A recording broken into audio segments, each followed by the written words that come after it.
Oh, it's me. Hey, everybody. How you doing? Just trying to eat some breakfast. You know what I'm saying? Norm Macdonald's coming in today. I was just reading the paper about Norm. First they said he couldn't run commercials for his new movie on NBC. Oh, yeah? Because he was trashing them. Oh, yeah. And now they're saying today he can run his commercials.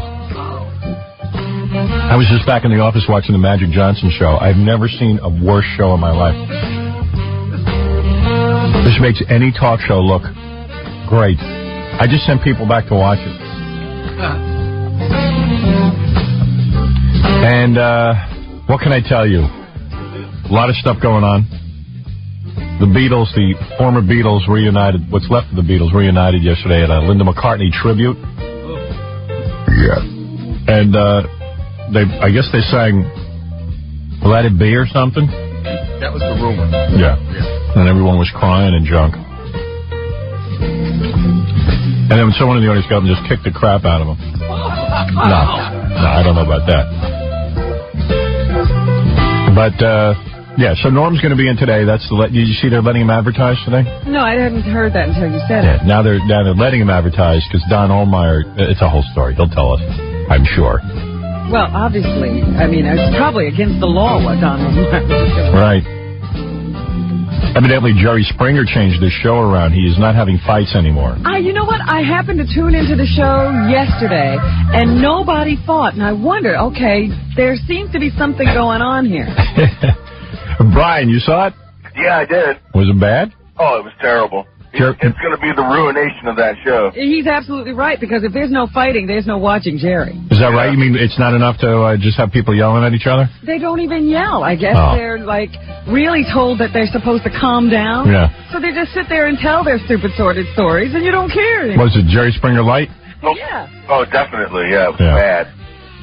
I don't know why those guys buckled the second somebody says something to him. You can't believe a word he says. He came right on our airwaves and said, oh, no, nothing's going to change. And then right away, they changed everything.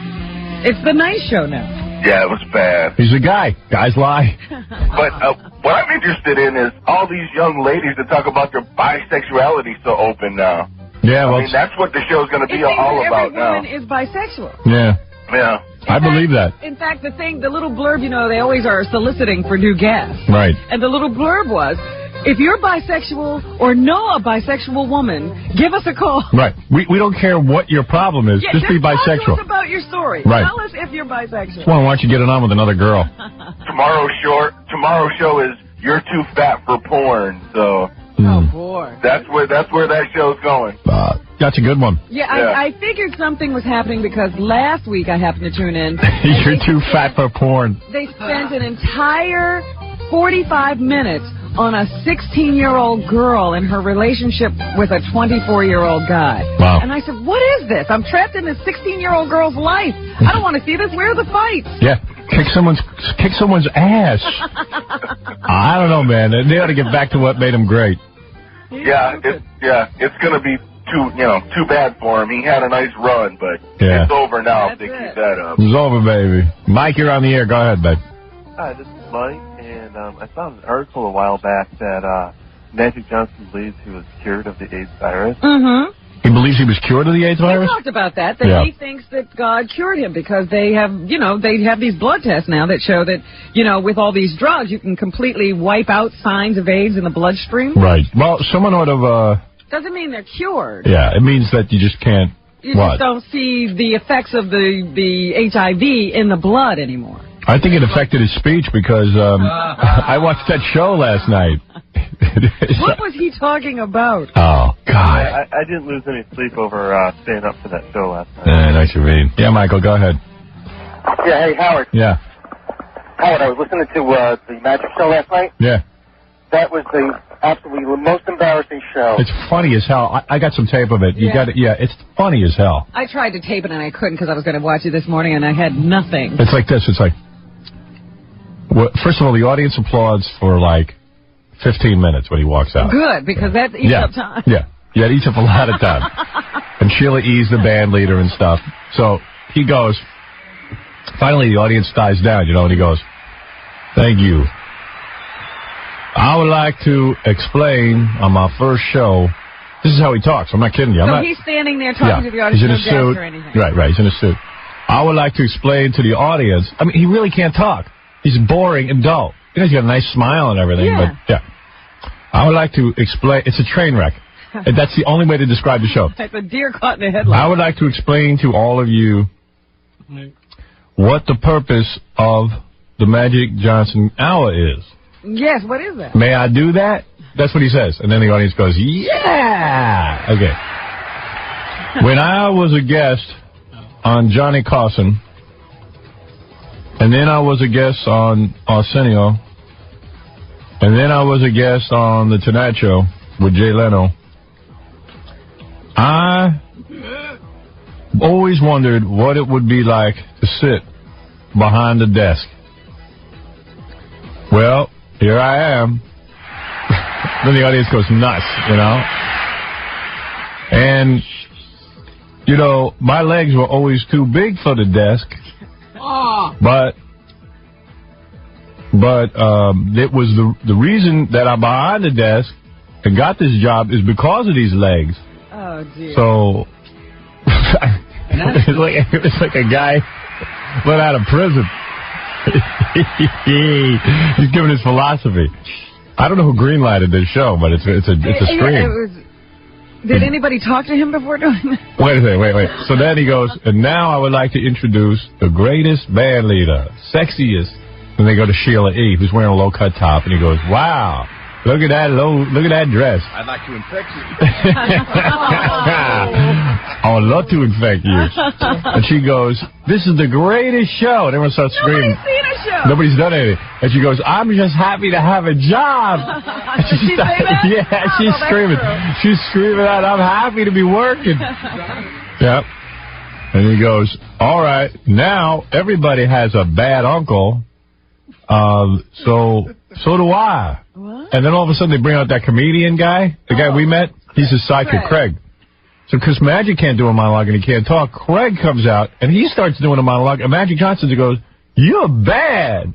Man, what you saying? And then So Craig is actually going to do the monologue on the show, and Magic will sit there and go, really? Yeah. And Craig starts doing stuff about Madonna, and then Magic goes, wow, what you just said about Madonna, now I could never book her on this show.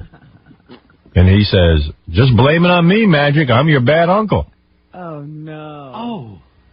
You gotta hear this. I've never heard of this. It was like a parody of a talk show. Howard, is it the Arsenio? Like, whoop, whoop, whoop. Well, no, they improved on that. Oh, what do they do now? The audience is wild, but you know how Arsenio would wave his fist in the air and everyone go woo, woo, woo, woo, woo. Right, yeah. Magic comes out and he shoots a fake basketball, like an invisible basketball. He does this, his basketball, and then the audience goes like that. Yeah, there was that woo, they woo, go woo, woo. back at him? How do you train this audience? I don't know, man. It was a pisser. I tell you, I was laughing. Sorry, I missed it. Oh, I got on tape. I got to play some of this for you. You ain't going to believe it. I didn't even get up to the Arnold Schwarzenegger interview. You didn't No, I didn't need it. You didn't need an interview. And then he did a bit, and he goes, hey, you know, I was thinking. Oh, no. And he's like reading off the card. I was thinking, what about that movie Godzilla? Did you see that? Well, what if I was to cast Godzilla 2? He goes out on the street, and he's Jay Leno or Dave, you know, and doing a man on the street. Yeah, man on the street, and he's getting people to scream. Oh. You know, like they said, just saw Godzilla. Oh, dear. And then I turned it off. I couldn't take it. It was unbelievable. It was unfriggin' believable. Oh, well. I'd never seen a show like this. We have who to thank for this? I don't know.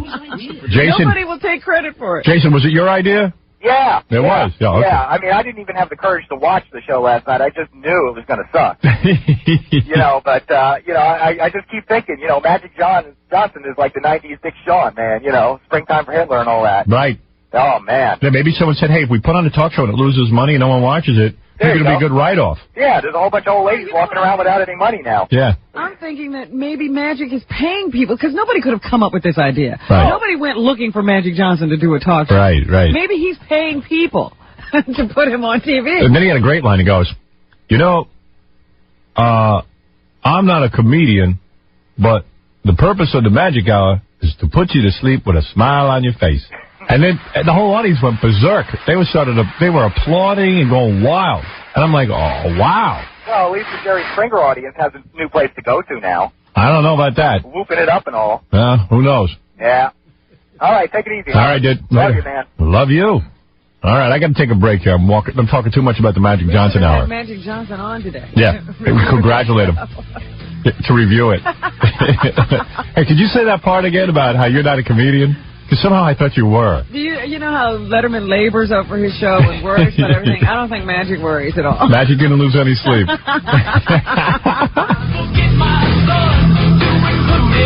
Hi, this is Chris. I'm one of the wacky guests that get to come up here on the Howard Stern Show, and I'm having a blast. Wait, should I give you guys the bomb? Whatever it is sounds good. It's like a fuse and it blows up. All right. All right.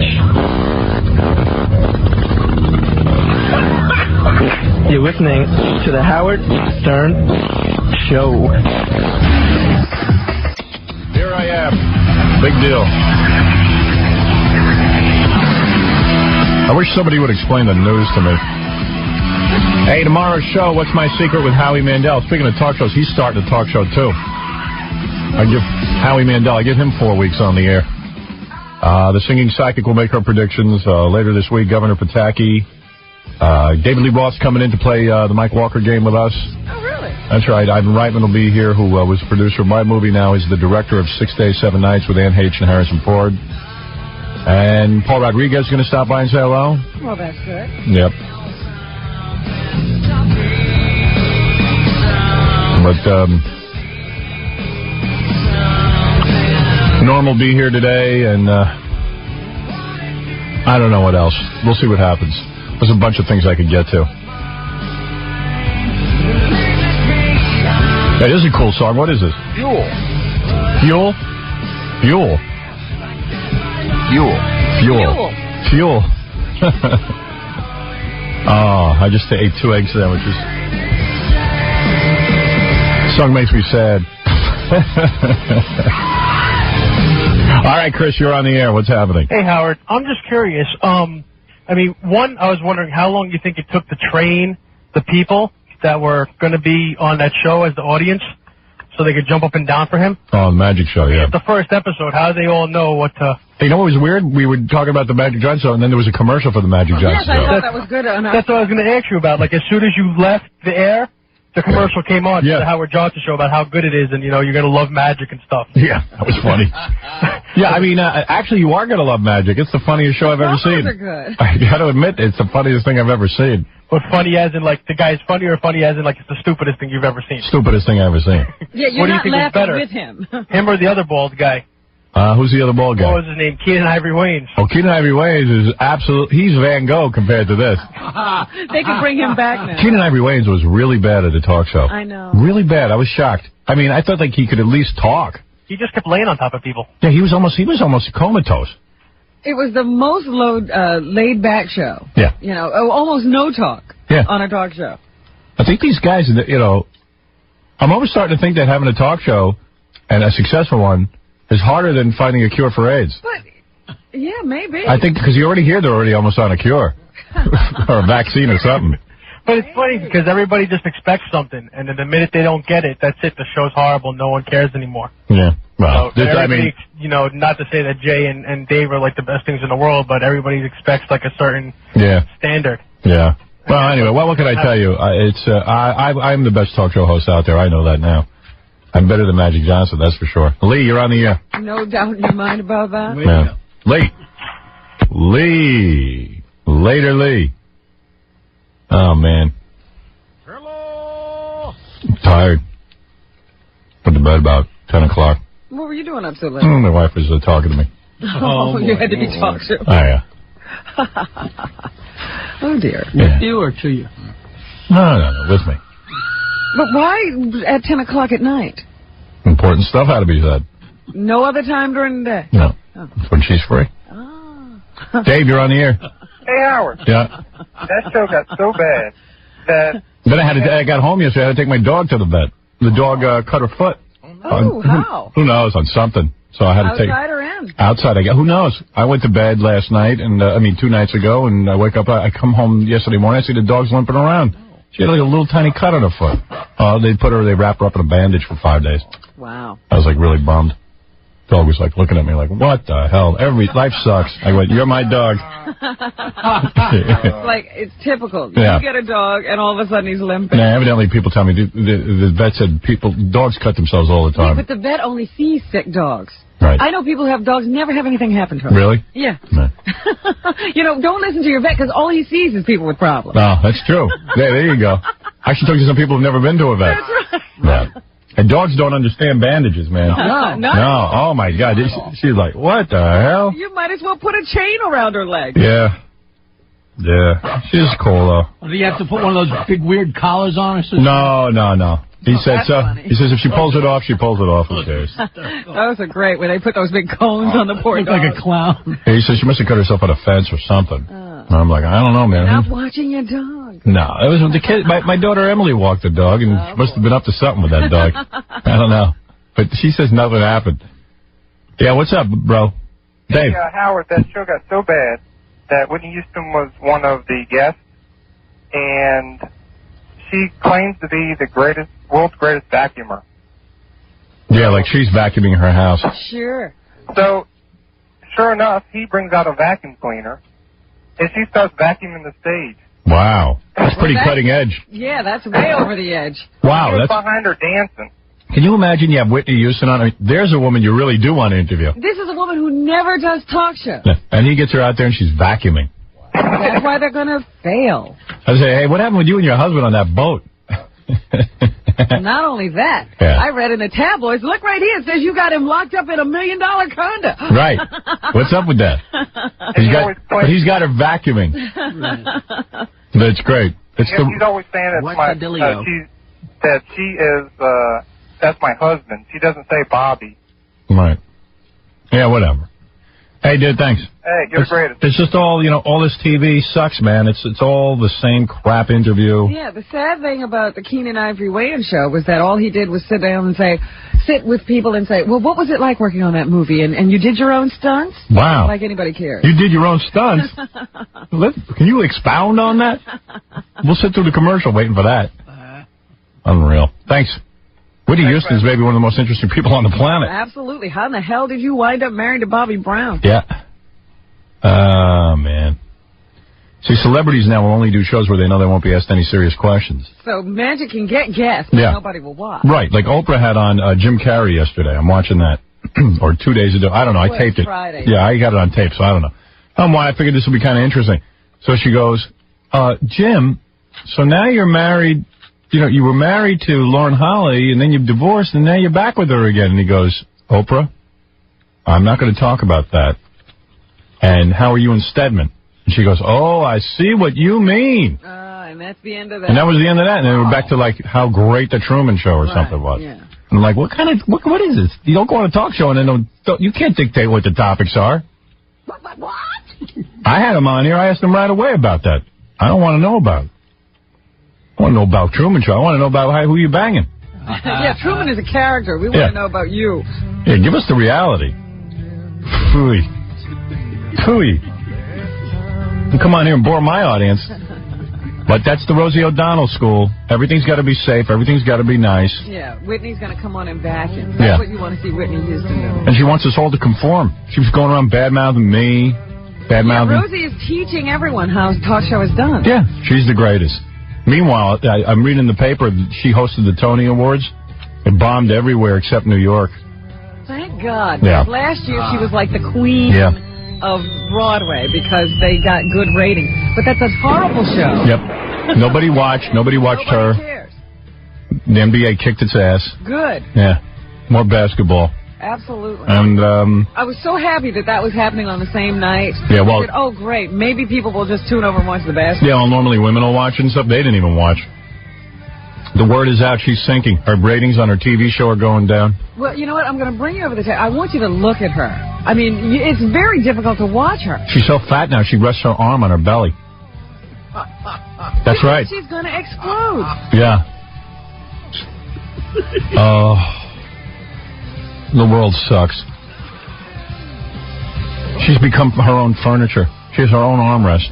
The human body is so distorted on her that she has her own armrest. She had on this diamond necklace. It looked like her neck was eating it. Yeah, and I don't doubt it. Hi, Alexia. Hi, how you doing, Howard? All right, baby. What can I do for you quick? Well, this week's my baby's birthday. I wanted to thank you for helping me deliver my baby. Well, it was no problem. How was that? Yeah, well, I was... Why ask, Robin? Why not just accept it? I want to know how you helped. I was in the labor room during contractions, and in between contractions, I was listening to you guys. I was cracking up so hard, my water broke, and I was laughing. I mean, If it wasn't for us, Robin, her water wouldn't have broken. That's what and she the is. baby would have never been... That's right. Go ahead, Derek. You're on the air, or Kevin. Kevin, yeah. Last night I was in Detroit, and Dennis Rodman was at a wrestling event and he spit in my face. Rodman spit in your face? Yeah. Just for no reason. Well, he was beating up somebody with Hulk Hogan, and he came out walking on the aisle, and I said something to him, and he spit in my face. Oh, you shouldn't have said anything. Oh, he's a bastard. You know? Guy just finished beating up somebody. Yeah. You should have hit him. Hey, I was about to, but the security guard came and grabbed me. Hey, you see? That's not a fair fight. Oh, man. He's pretty wild. He missed some mandatory thing for the Bulls yesterday. Yeah, they had some kind of media thing that everybody was supposed to show up to, so he's going to be fined like $20,000 or something, but he was at the wrestling match. Yeah, he skipped practice. Got fined $10,000. No, it wasn't a practice. It was a media event. Was it? I thought it was practice. No. That's why he got fined. No, it was a mandatory media event. Pretty weird. It's all that basketball's like school. Yeah. They're like their assignments and mandatory things you have to do. Yeah. Hey, Howard? Yeah. He skipped practice and the press conference. Oh, boy. He got fined $10,000. And the reason why the press conference is mandatory is the NBA feels that during the finals, everyone should be available to the press. Yeah, to help promote the league, but can they force you to do that? Absolutely, they do. That's weird. You see, that's wrong, man. You can't force you to be at a press They conference. don't even do that to Michael Jordan. Yeah. He played a golf match. It was like some celebrity golf match or something. He skipped a practice or a press conference. Really? And they fined him $10,000. I wouldn't pay it. I'd go to If court. a guy comes to work and does his job, that other stuff is the Yeah. company's business. Right. That ain't my problem. I mean, it's nice to go out and promote and maybe get some publicity, but you don't want to do it, man. Well, they can't force you to do it. Pete, you're on the air. Hey, man. Hey. Who do you think's going to win the Stanley Cup playoffs this year between Detroit and Washington? Glad you told me who was playing. I was going to say, yeah, tell us the team. Doesn't matter. You know what's funny? I'm like, when I have too much information, I can't pick the teams. When I know nothing, I can pick who's going to win. Go ahead and pick. Detroit. All right. The Detroit Red Wings. Who does Scott the Engineer think will win? That's right. Bet God against says it. He doesn't do that anymore. Yeah, he's a jinx. I really don't know, to tell you the truth. Detroit has all those Russians. That's why I don't want them to win. Nah, I don't even know anything about it. Hockey just never turned me on. I mean, I It was don't... pretty wild because yesterday I was reading in the paper that I guess they just ended one segment of this playoff series in the hockey world, and some guy went home after his team lost, and he beat up his wife, and so he got arrested. Right. So, See, that interests me. That was in Dallas. Yeah. I think it'd be tough to find something I care about less than hockey. You know what I mean? yeah, the only thing I was interested in, the guy went home and beat up his wife. Yeah, what is it, Gary? In all fairness, even people who are into hockey don't care about this series. Right. It's just two really dull teams. Right. Detroit won last year, but nobody really cares about them. Can Utah come back at all with Chicago? Sure, they could, but they won't. They got to play two more in Chicago, and that's going to be really it's going to be brutal. That's going to be the killer. And even if they win one, yeah, they'll still be down 3-2 going back to Utah. Right, it's going to be tough. I hear you. Lee, go ahead. Yeah, I was calling about Mary McCormick. My movie wife. She was on Later. What is Later? Is that the NBC show that Greg Kinnear used to host? Yeah, who's doing that now? Different people from week to week. She was on there? Yeah. I would have liked to have seen that. Jerry O'Connell was on it. He was hosting it, some guy. And she was the guest for a half hour? Yeah. But he, you know. That's funny. Jerry O'Connell, I have no idea who that is. And most people don't know who Mary is, really, unless you listen to my show. I mean, it's kind of weird.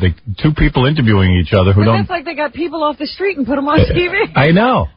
Who's Jerry O'Connell? On Jerry Maguire. Ever since Greg Kinnear left, they just bring in different people to interview other For a people. while, they were people with names, like Cindy Crawford was doing it. I would like to do it for a week. I think it'd be funny. She was talking about that you haven't called her in a while. Yeah, I really haven't. Well, no, actually, that's not true, because I spoke to her recently. Oh, a few days ago. It's not accurate. Do you want to know who Jerry O'Connell is? Yeah. It's really funny. He was the fat kid in Stand By Me. He was on some UPN show called Sliders. Right. And he had like a small part in Jerry Maguire. What did they talk about for a half hour? Deep Impact. her new big movie, Uh, the one that made money. it made money or didn't make money? It did. Oh, it did? Yeah. I didn't see it. Nobody told me about it. Well, thanks. Nobody, I mean, who's up to watch that? What? Who's up to watch that? No one. Hey, what do you got there, Baba Booey? If Conan has a 1 share, who's gonna be up after that? I don't know. Baba Booey's going to be up. Baba Booey. What is that, Baba Booey? The Magic Johnson tape. Magic Johnson tape. Ouch. Yeah, you saw it? Oh, man. What part did you watch? Well, first, you know, the funny thing about the show is that Magic and the producers are doing everything. He should have just put his name on the show and stayed home. Right. Yeah, he could have produced the show. They're doing everything they can not to have him be the host. Right. So you only watch a little bit of it. He comes out, and then the sidekick comes out. And Yeah, I told Robin all about that. Okay, so then Magic interviews Arnold for a little bit, but it's like the Mutual Admiration Society. Right. There's You're nothing- great. Exactly. There's nothing- They're cracking up. They talk about the first time they met. You're going to be great. But this is really weird. They take a break, and they come back, and they're sitting on stools in the audience, and the sidekick goes to the crowd, and they're taking questions. Right. So Magic's not really doing the interview. It's a Donahue show. Then Sheila E., who's the band leader, Right. she's got a question for Arnold. Wow.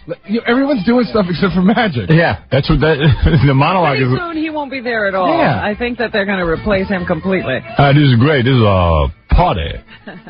But it's just a lot of backslapping. You got the tape up? Yeah. All right. That's kind of funny. We'll play that in a minute. You put that up, man. Oh, that's great. Greg, you're on the air. Hello, Howard. Yo. I have a story. It's unbelievable. Go ahead. I went to visit my 97-year-old grandfather on Sunday. He's in a nursing home getting his back fixed. All right? Good. And I walk in there. He's sitting in a wheelchair. He asked me to put his foot up in the wheelchair. I do that, and then he asked me to push him over to a table where there's this woman sitting at a table. A woman who he doesn't know. She's totally like comatose. You know, her head's going back and forth. Oh, she's like another old bag. Exactly. Sitting in a wheelchair. Then I'm standing there next to him, and at this time, my grandfather takes this woman's arm, okay? He starts massaging her arm. Then he pulls it over a little bit closer, and he basically puts it on his most private parts, and she helps him to completion. No kidding. In front of you? What? In front of you? At this point, like when this started happening, I went to sit down behind him because I couldn't take it. And your grandfather, is he with it? He's 97 years old. He's with it. He's pretty with it. Oh, So he took this old broad's hand and just put it in his lap and she started doing stuff to him? Basically. Wow. I swear he doesn't even know her. Oh, he definitely doesn't know her. At the very That's a end, cool way to pick up girls. At the very end, he said, Are you telling me? He puts her hand back and he says, "Thank you, dear. You must be very tired." And he turned around to me, and he asked me to take him to his room. He said, Oh, "You can't my. imagine how tired I am." A 97-year-old guy finished? Yeah, it was the sickest thing I've ever seen in my life. Oh, man. I couldn't move. I was like stunned. I sitting there with my mouth wide open. Who cleaned him up afterwards? What? Who cleaned him up? He did. I took him back to his room. He went to the bathroom immediately. Wow. It was the most unreal thing. Oh, man. It gives hope, doesn't it? It sure does. Imagine that, man, like a 97-year-old guy just wheels up to some old broad and like she's just so out of it that she just... Doesn't even know she's helping. Yeah. That's exactly what happened. You know, she must be like the broad in the old age home who's so out of it, she just does that to all the guys. Possible. Wow. Wow. And you thought old age homes weren't fun. Yeah. I can't wait to get to one. I wonder if everybody was rolling over there. That's not, you know what? Your grandfather's having more fun than I am. I couldn't believe it. Yeah. Imagine all the wheelchairs are lined up by the... And what did you say, by the way? Thank you, dear? Yes. Thank you, dear. You must You be very must be tired. tired. How long did it take? 4 or 5 minutes. 4 or 5 minutes. Wow, she's strong. Yeah. Thank you, dear. Well, I got to remember that. Next time I'm with someone. Thank you, dear. Thank you, In dear. the middle of it, she put her head down on the table and practically fell asleep. And he stopped for a second. He put her Wow. arm back and he stopped for a second. And then, like, maybe, 20, 30 seconds later, he grabbed her arm again and finished up. Next time, videotape him. You gonna go visit him again? Yeah, it'll be like the Tommy Lee tape. We'll sell it on the internet. That's funny, man. It was the most unreal thing. And I felt it had to go on your show. Yeah, could be our first CBS show, the videotape. America's Funniest Home Videos. And I can do those funny voices like Bob Saget used to do. Hey, honey, I'm feeling good. When he was done, he put his hand on his forehead. Yeah. He was like, Grandpa. Oh. Hey, thanks. That's a funny story, bro. Oh, boy. That is sad and sick. Oh. Hey, this is Norm Macdonald. Later this morning, I'll be on the show with Howard. Great, Norm. Let's try another one. Real excited. Get real excited. Hey, this is Norm Macdonald, and I'm going to be on the show later this morning. So keep listening to the show. Yeah, some good ad-libbing there. Why don't we expand a little? Hey, this is Norm Macdonald, and I'm going to be on the show later this morning. So I'll talk to you then. Thank you. The Howard Stern Show. Following man is obsessed. I started thinking about Howard Stern. He can't stop thinking about Howard Stern. It's not Howard Stern. Howard Stern is Howard Stern. He's loony. If you don't know what Howard Stern is by now, you haven't been watching the media in America. He's lost touch with reality. They can all sit and masturbate, as Howard Stern likes to say that he does. He dreams of Howard Stern. They can masturbate, pick their noses, do dirty jokes right and left, attack everyone living and dead. It's almost embarrassing. Howard Stern. He loves him. Howard Stern. He needs him. Howard Stern. He wants him. Howard Stern. You're listening to Charles Grodin's idol, Howard Stern. I'll say, that idiot lost his television show, as I told you would happen. About 6 months ago, they made the decision. The only one who didn't know was him. Well, they kept putting him on later and later. I think the handwriting was on the wall. Yep. Cutting back his hours. Remember, it was an hour long when he first started. Yeah, too bad. Feel sorry for the guy. Hey, John, you're on the air. Yeah, Howard, good morning. Good morning. Oh, that was torture last night, that magic show. Yeah. And yeah. it was magic. It made us all turn our TVs off. There's very little that can get us to do that. Because I love television so much. Yeah, it's usually always on. Well, it's funny. Here is the segment of the show where Magic Johnson, his sidekick asks him what it's like to be a talk show host. You'll hear, give you a little sample of what went on. So how'd you learn to be a talk show host? How I learned to be a talk show host? Well, I experienced from other people. I just watch what they do. You know what I mean? And I take their ideas and I put it in my mind. So wherever they messed up at, I did it the way. Well, damn, my voice. Hey, listen, that's all right. How's that? Wow. Who is that? What? Magic show. Oh, please. Yeah. Are there two things on that tape? I don't know. I'm hearing all kind of background noise. Hey, what was that about? That's my staff back there. I thought I was losing my mind. Casey, what kind of tape is that? I'm hearing stuff behind it. I'm turning down all kind of microphones. Ugh. Seems like he must have had an old tape and he recorded on half. Probably used half. He only used one side of the tape. Yeah. Gotta get the kids out there learning how to work the tape machines. Are you better than Arsenio? Oh man, here we go with this Arsenio thing. Arsenio. You see how he was living. He only been on a talk show host for what, a year or 2 years or something like that. And look where he went. That's a good show. They found the next guy after Magic Johnson. They got a whole new talk show host. Really? Yeah, listen to this guy. This is a mystery guy. Do you have any jokes ready for your monologue? Yeah. I like a couple of dollars so you know what I'm saying, get home. Yeah, see, that guy, I'd watch him every night. He's good. He's our secret weapon. Follow him. Yeah. He's the guy that we're backing, the late night talk show host.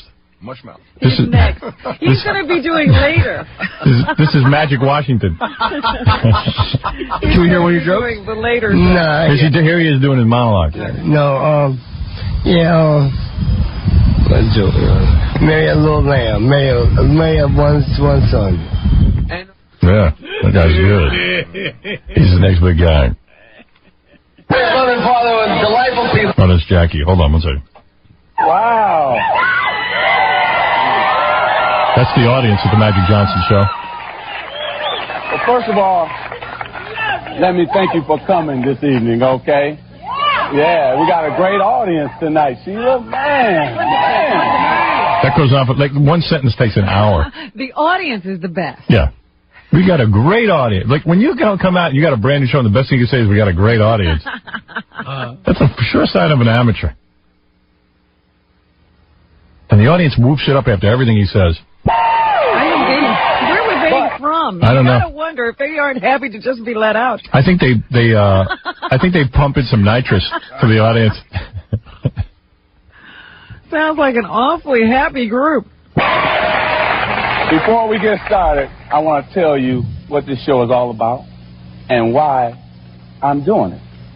Is that all right? Yeah. That's the audience permission.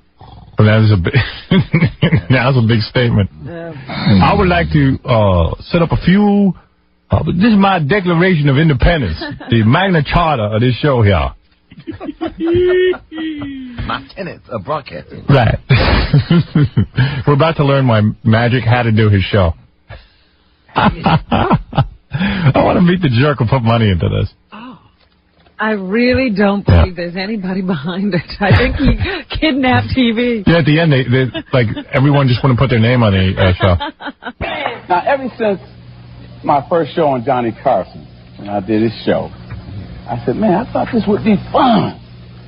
And then I did Arsenio and Jay Leno's show, and I knew it would be fun. And they're the reason I'm here. I've always wanted to try the other side of the desk, but with these legs, they just wouldn't fit. Thank you. That woman in the audience is funny. I have to listen to her. They look good. Yeah, well, why don't you do them? I'll do them. Well, I'm going to infect you. Wow. I mean, seriously, how can you have a talk show with a guy who can't talk? Is anybody thinking out there? You know somebody put some money into this. A lot, right? Well, yeah. I mean, it ain't cheap to start up a talk show. So,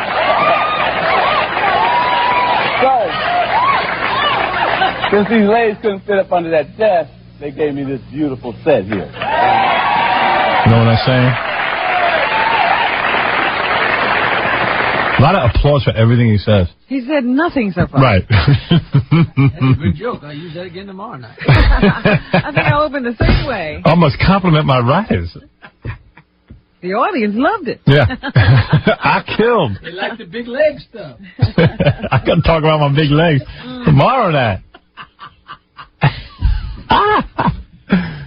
First of all, the audience is in a frenzy. I'm not sure why. Right. And I forgot to tell you, when he first walks out, remember how Arsenio had, ooh, ooh, ooh, where you put your hand up? Yeah. Well, Magic does a basketball shot. And then Sheila does it, and everyone in the band does it. Right. It's cool. You gotta see the visual.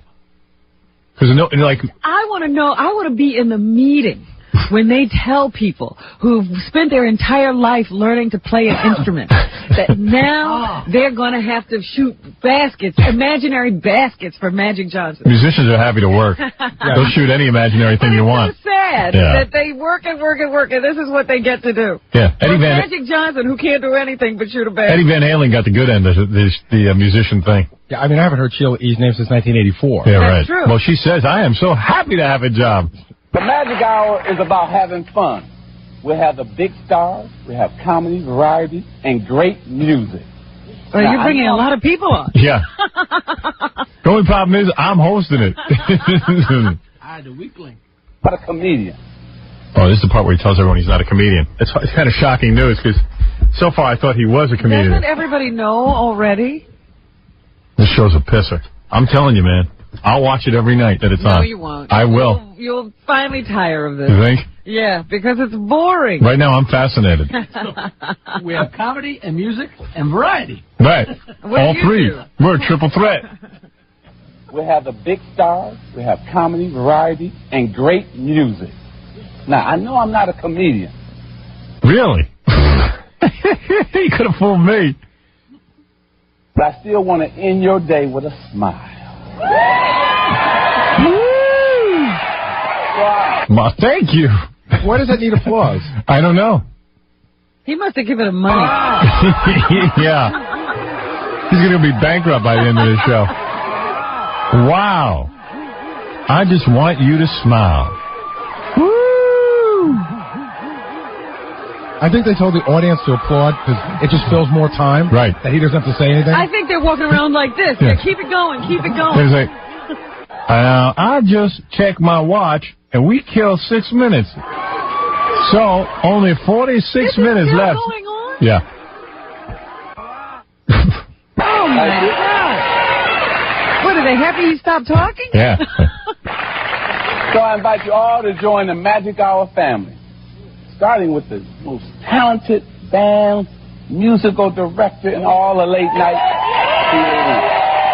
Sheila E. I love how all of these people are the most talented. Yeah. She's practically got her breasts and nipples sticking out, you know. Thank God. At least there's something to look at. But why would the most talented people be working with Magic Johnson? Yeah, they're waiting for him. Sheila E. The E is for eager. She need a job. Thank you. You look great. Thank you very much. I would like to infect you. But what does Sheila E do? She plays percussion. Percussionist. Yeah. She What's stands she there. doing leading the band? Well, she's in the middle, and she's got like a whole set of bongos. Right. Oh, my God. And her brother's in the band. Yeah, everyone's It's there. a family The affair. entire E family. You know her father's the dude that used to play those long solos in Santana. Oh, is that right? Yeah. I had no idea. Jeez. Thank you very Then they start chanting Sheila. Oh. Because she did something. But at least she's had a hit song. I guess they just told them her name. The band's in a glass bubble so they won't get infected. You don't have to stand behind a bubble. I'm cured. We just played it safe, Magic. You don't need any of that magic. But you still hear the woo, woo, woo, woo Yeah. of dog. Woo, woo, woo, woo, woo. That's Fred playing that crap. Oh, is that? Yeah, Oh, right. please. Oh, I'm trying to find out the flavor of the Magic Johnson show. Good luck. That much different. Yeah. See, Sheila. I think they bust in the Jerry Springer audience. They clap for anything and start chanting for anything. Excuse me, Mr. Springer. Can we borrow your audience? They all seem pretty pumped up. I thought there was in defense. You're looking wonderful. Thank you very much. I am so happy to be here. Opening Finally. night. Oh, I'm happy. All this excitement. And the band's happy. And Yeah. we're just, this is going to be wonderful. And that dress is great, too. Well, thank you very much. Yeah, well, I know something about that. It's a booty call. Could you take it off? You know, around my pool, I get a lot of brothers together. We look at girls like you. And then we have sex. Well, we ain't doing much of that. Is this the best show? Is this the best show or what? Maybe for one show. I don't know, man. Watch this every I say it's going to get better. All right, you say. I Yep. want to bet money on this one. It's going to get worse and worse and worse. I'm going to bet money on this. Thank you very much. But see, I've been shopping for 6 months, trying to find clothes, going to one store to another, and finally, after getting all this wardrobe, now I can pay for all the money that... What is she talking about? Well, she's starting to talk like him. Now I can pay for all the money. This is a talk show of all people who can't talk. Yeah. It's the only talk show where no one speaks English. She can pay for the money. Yeah, I think she's saying she bought a bunch of clothes, but now she can pay for them because I think that's But what she she does. said, I can pay for the money. Yeah, she don't know what she's saying, and he doesn't know what she's saying. Mad Libs make more sense. Got a job now. Thank you very much. I got a job.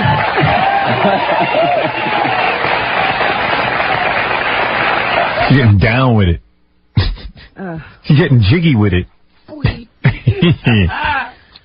See, kids, that's why you got to learn English. Stay in school. Yeah. This is the best advertisement for staying in school. That should be tacked at the top. Yeah. Because you don't...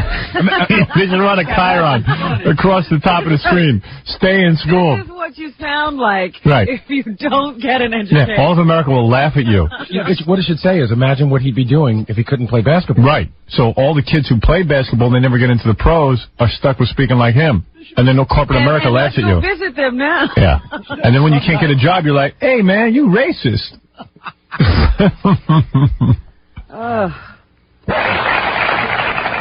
Well, I got to stop you from shopping with Cookie from here on. 6 months. 6 Man. months. And you have your brother, Peter I Michael. have my brother, Peter Michael, here. I got to stop you from shopping. 6 months. Damn. With Cookie, that's his With wife. Cookie. Cookie, my wife. I'd like to see an interview with If she was Cookie. shopping with Cookie, she wouldn't have a problem. I'd like to see what Cookie's doing. Is she hopping in the sack with Magic or what? She is? Sure. No kidding. Yeah. Wow. Brave woman. She's like, you guys think you've been on the front line. Yeah. She's on the front line. Cookie Johnson. The bravest woman on the planet. Yeah, you know who, well, I'm not going to, Tommy Morrison, that guy. Yeah. The fighter who got AIDS. Yeah. Do you know he decided not to get any treatment at all? Wow. because he decided on his own he knew better what to do about the AIDS. Right. And he and his wife are sleeping together without condoms. Nice. I'd like to interview her. Better do it quick. Oh, man. Wow. Hoo, hoo, hoo. Yeah, ho, ho, ho. Want to hear some more Magic Show? Yes.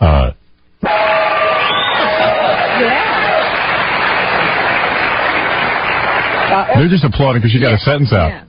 Family has a goofy uncle. Even I got one. And here's ours, Craig Shoemaker. Well, Craig's the guy, the sidekick, white guy. Okay. All right, so he's the goofy uncle. Meanwhile, he's like 19 years old. So since Magic can't talk, they bring out a white guy who can talk. And Magic just sits there and goes, ooh, this is bad. More screaming and yelling. People are screaming. Here we are. Here we are. Showtime. I am so into doing this. Now, don't go. Here we are. Here we are. Showtime. Showtime. Everybody's repeating what everybody else says. It's like a revival meeting. Yeah. Yes, sir. Yes, sir. Amen. Retiring on us. Retires like every other minute here. You're committed to this show. I'm committed. I'm here with you. Because I know you're jealous of Michael. Looks like he's going to get that 6th ring. Oh, man. Yelling. You know what? That was the worst game I've ever seen. That was a whooping. That was the worst beating on videotape since Rodney King. Man, I swear the Bulls mascot scored a few points. The winning basket was made in the first quarter, I think. You know, it was the first time all the Bulls scored last night. That was the last time that happened. Madonna was in camp, I think.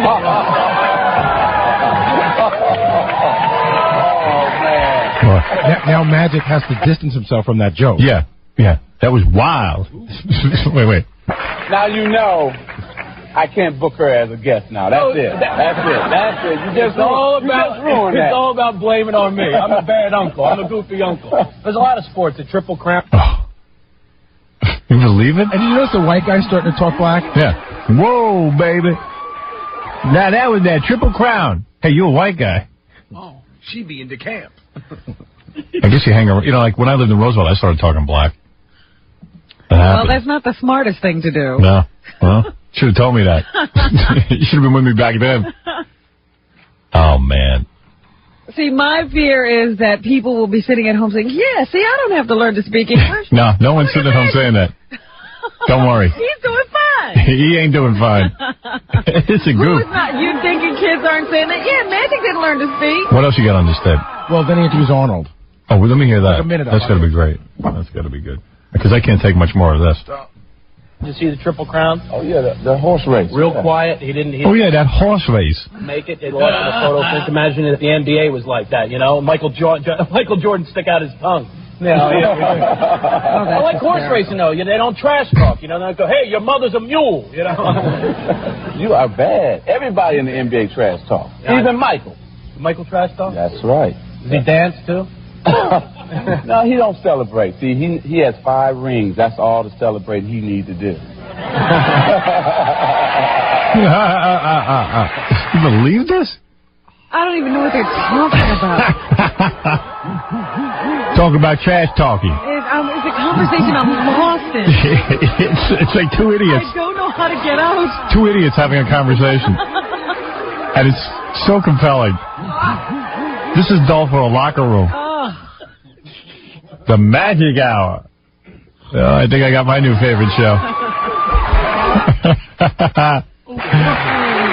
So anyway, here we are. This is about the 15th time we said. So anyway, here we are.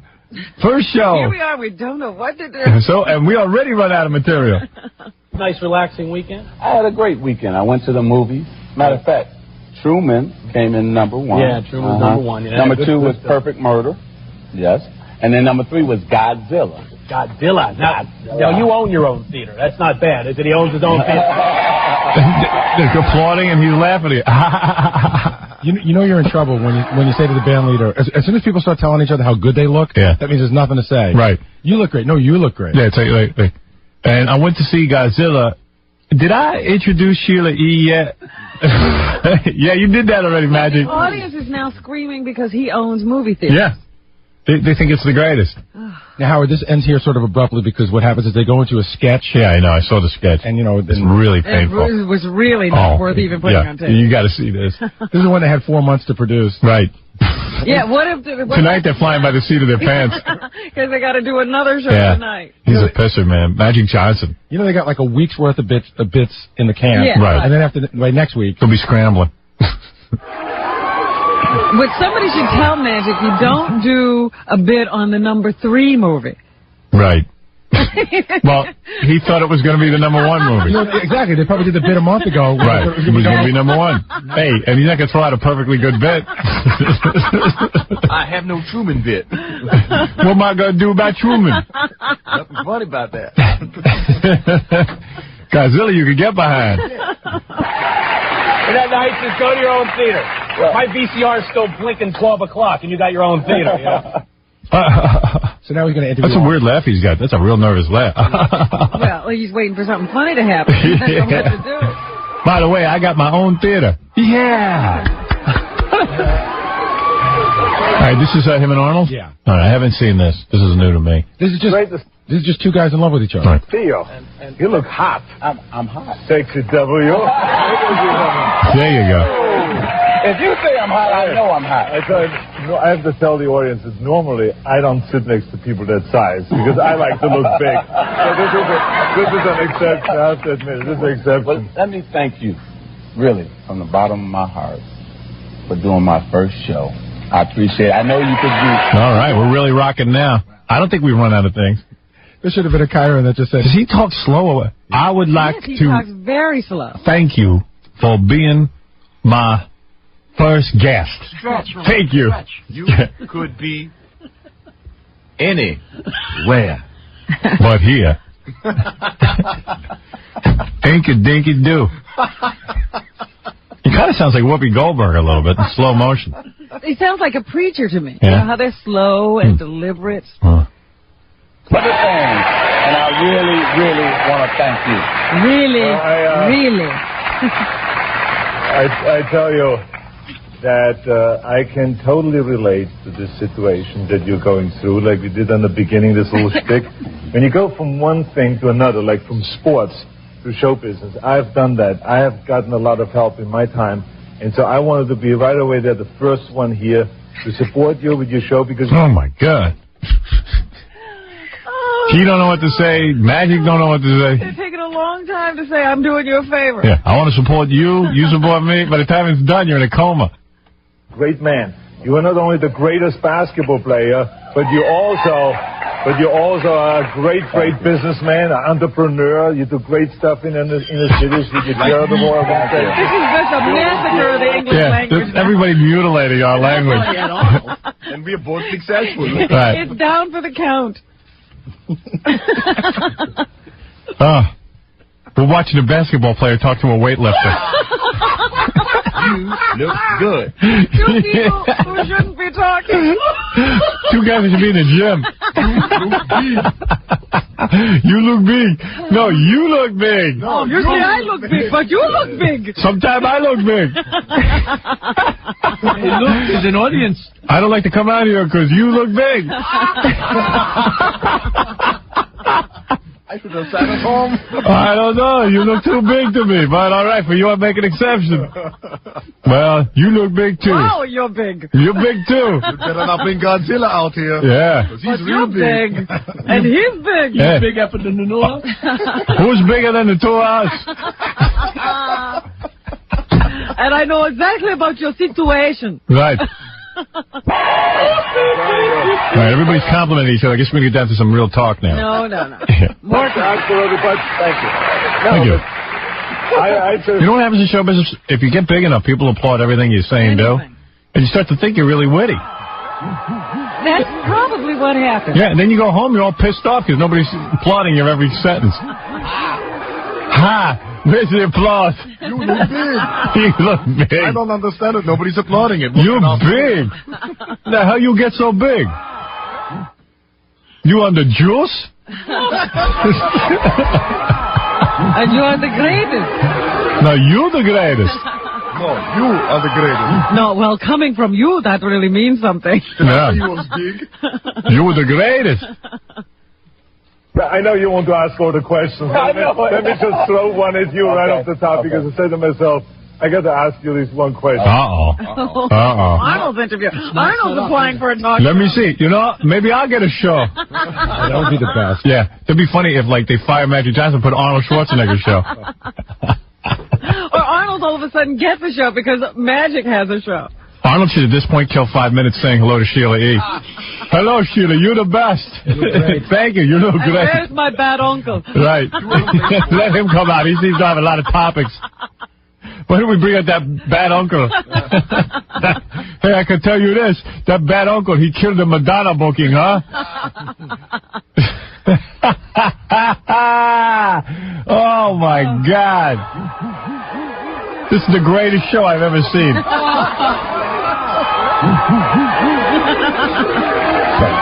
Why did you choose me?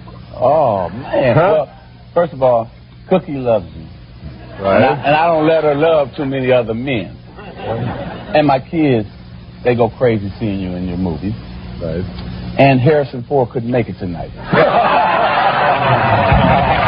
They're the jokes. All pre-scripted. Wait till they sit down and take questions from the audience. Unbelievable. I don't even, this is me talking. Yeah. I don't even believe the people asking questions are audience members. I think they're staff members. Really? And I think Arnold. Because they're really intelligent questions. No, and I think Arnold has because Arnold has like quick comebacks. Now, let me ask you a question. Why you choose me? Talk about me some more. They talk about me and how big I am, even though I'm not as big as you. And Magic has to mention cooking. There must be a clause in his contract. The cookie clause. He has to mention cooking every 5 minutes. Well, I think he's trying to be like Kathy Lee. He's trying to bring the family life into the rap. Well, 3 reasons. 1, Cookie love you, and I don't let her love too many other men. Unfortunately, I love too many other women. Or something. Then, number 2, Cookie love you. Oh, that's right. That was number 1. Cookie love you. My children love you. And number 3. Oh, here's the joke. Did I say Cookie? Harrison Ford wasn't available. Oh, oh, oh, oh, oh. I can't think of anything worse than him interviewing Harrison Ford. Right. Yeah, can you imagine Harrison Ford and Magic Johnson together? Tell me. Ooh. You look big. Oh, you look big.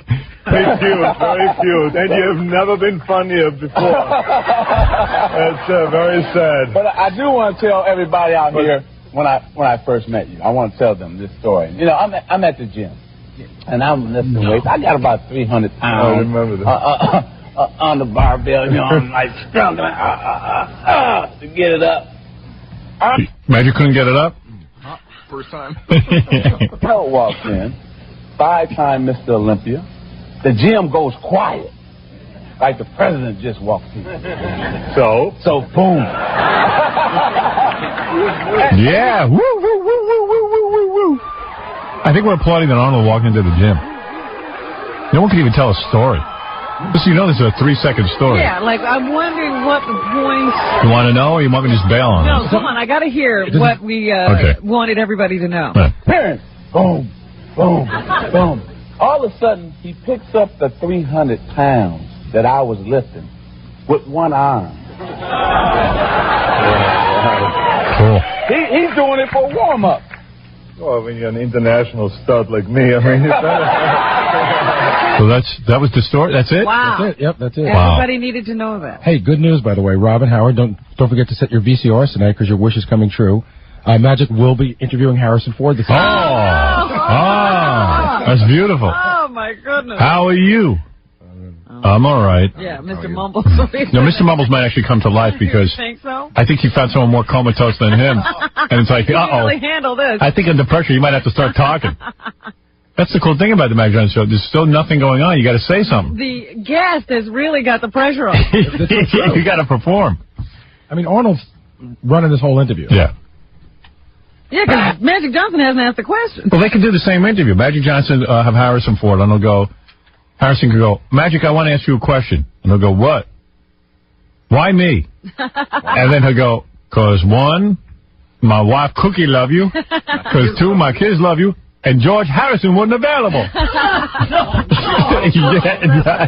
What will they do, Howard, if they don't have any personal stories of when they met? I was going to say, he's probably met, and he'll say, I got to tell the story of the first time I met you. It'll be like, I got to tell the story of the first time I met you. It was right when I walked through that curtain. You were right there. Did you back in the dressing room? Yeah, that was wild.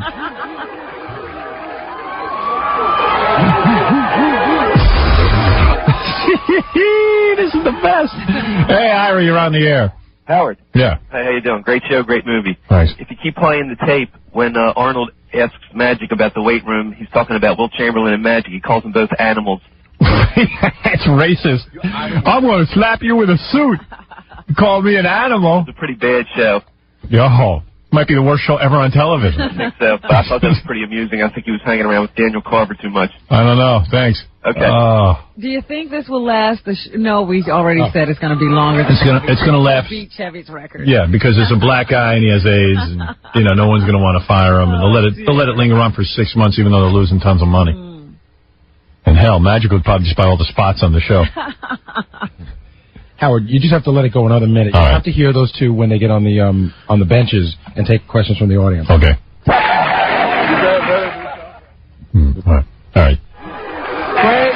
Hey, see, they're doing woo woo woo woo. Yeah, they are. Yeah, woo woo woo woo woo.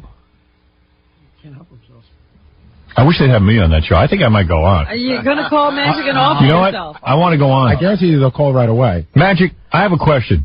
What is it? What's the square root of 8? I see smoke come out of his head. Wait, that wasn't on the cards? Hold on a minute. I thought I'd ad-lib, Magic. Oh, man. I was in the gym and Einstein walked in. And he asked me the square root of 8. Get away. Yeah, we have some questions from the audience, okay? Oh, there's the bad uncle. I already know all the characters. He's got a major role. He's a sidekick. He's a major player here. Yeah, well, he can talk pretty fast. What's your name? John. Okay, John, who's the question for? The question's for Arnold. Arnold, what... Oh, so you could ask questions of Magic or Arnold. Oh. Magic's in essence his own host and also guest. He's a guest, too. But why would Magic want to ask questions for Arnold when the audience can do that? Right. But my question is, why hasn't Magic asked the question? He wanted to sit behind the desk. I know. Well, it wasn't that as much fun as he thought it would be. Heaviest thing you've ever lifted? What is the heaviest thing you've ever lifted? Geez. Whoa. That's a good one. Let me My think. wallet. Yeah. Ha, ha, ha, ha, All right. Magic's wallet. See, Robin, you don't know everything. Yeah. Duh. Magic's wallet. Yeah. See, that whole thing reeks of a setup to me. Gee, no kidding. I know it. You think this was rehearsed? Hey, that Arnold's quick. It's like Hollywood Square. Yeah. And he's talking. Okay, our next question. Where are you from? What do you do? What's your name? Good, okay. Yeah, this question's for Magic. How many chicks did you bang before you knew you were HIV positive? That's a good one. Arnold's wallet. Now, what's your question? My question is for Magic. If you were in a movie with Arnold, who would play the bad guy? Oh, please. Well, I'm the black man, so traditionally it would go to me, but lately Hollywood has reversed roles and These are real questions. made the black hero. Oh, God, I'm going to puke. What do you think the answer is? Want to bet? Gee. Yeah, he'd say, I'm the bad guy. Yeah. I'm bad. I used to have a booty call by my pool. Of course I would. Because he's the baddest good guy in the world. Yeah. Hey, he's getting a hang of this talk show thing. He was a little stiff at first.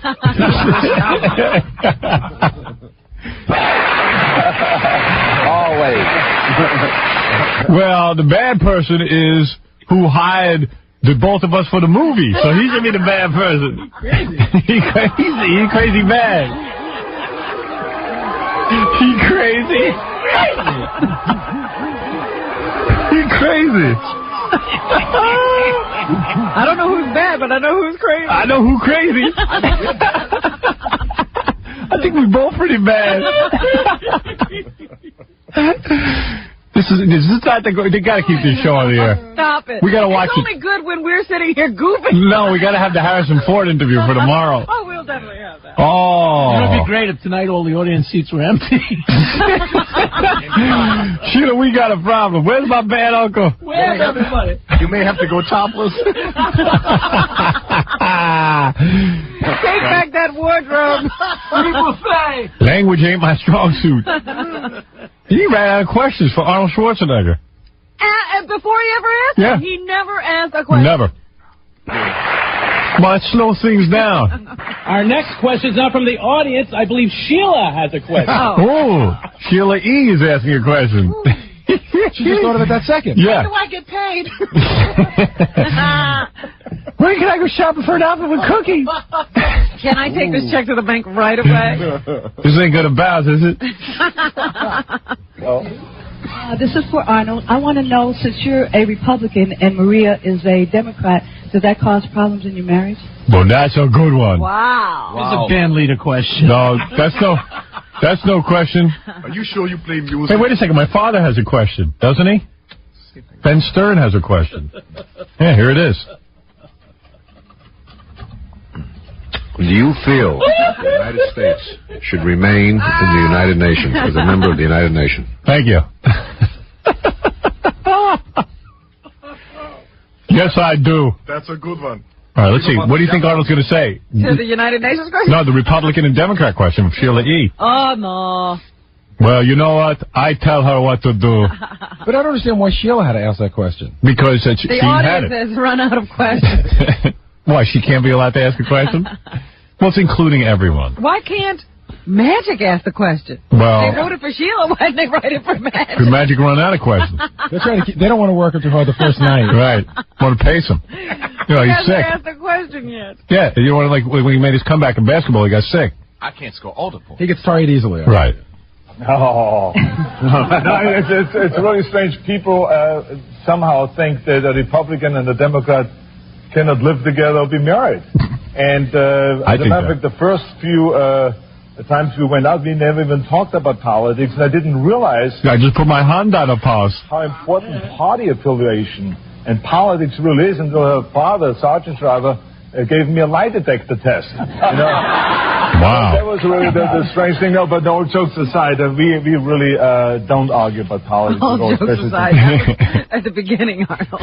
All jokes I aside. got to be honest with you. The Republican-Democrat thing is not so bad. It's nowhere near as difficult as the language barrier between us. All joking aside. Keeping in the garage. Things are really going well. All right. Little taste of the Magic Johnson show. How to share it with everyone. Well, we'll give you another update tomorrow. You should see me back in the office watching this thing. I mean, seriously. It's wild. I knew it was going to be painful. Oh, Christ. All right, I think we have a question from Sheila E., the band leader. How big is that audience? No, it's weird. They're all on, like, folding chairs. And it's like, well, how many people would you say are in that audience, Gary? About what? 100? Not more. 100. It's an intimate audience. Little group. Yeah. And what kind of a set does he have? It's a set. It's you know. like any other set. Yeah. See, I'd have had him at a big giant desk.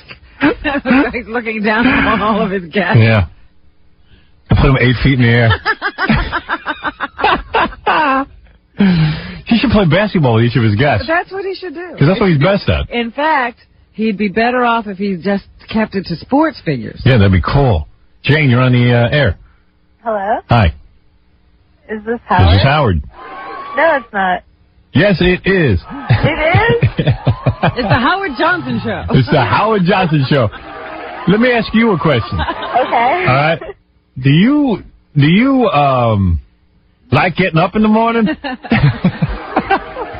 it fun? No. Why are you home? You should be at work. I don't My know legs are too big for this And desk. now you can ask him a question. Why me? Because Mickey Mantle's dead. You know what I heard about Magic Johnson? What did you hear, honey? I heard that, like, he got, like, treatment for HIV and everything since he has so much money, and that he'll never develop AIDS, like, full-blown AIDS. Oh, come on. What can I do for you? Is that it? I just want to tell you how much I love you. How old are you? You're the greatest. How old are you? 16. Yeah, and you're in love with me? Yes. You a virgin? No. At 16? No kidding. No, I'm not. Wow. How many guys have you had? 4. Oh. At 16? When did you start? Like 14? 15. Wow. I'm turning an active 17 year. in like 2 weeks. Well, you still got 10 good years if you're 16. Are you hot? Yes. Really? Yeah. I'd like to go out with you. Really? Yeah. Hey, Jerry I like Seinfeld went out with a 16-year-old. Do you date older men? I'm not that old. You've seen me. I'm in pretty good shape.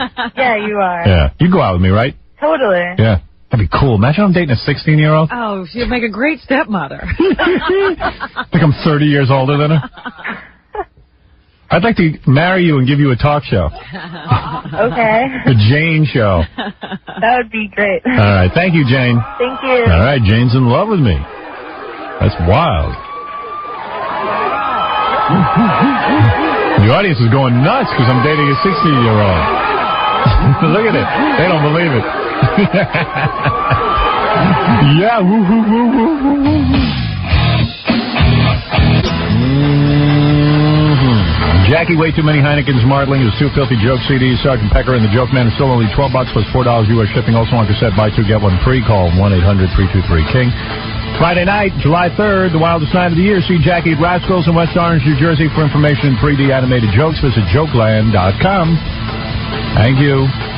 Norm MacDonald's going to be here later. Also, this is a pleasant surprise. The woman who called me yesterday who farts on command, another person who can fart on command, this time a woman, is here, and we'll be meeting her in a couple of minutes.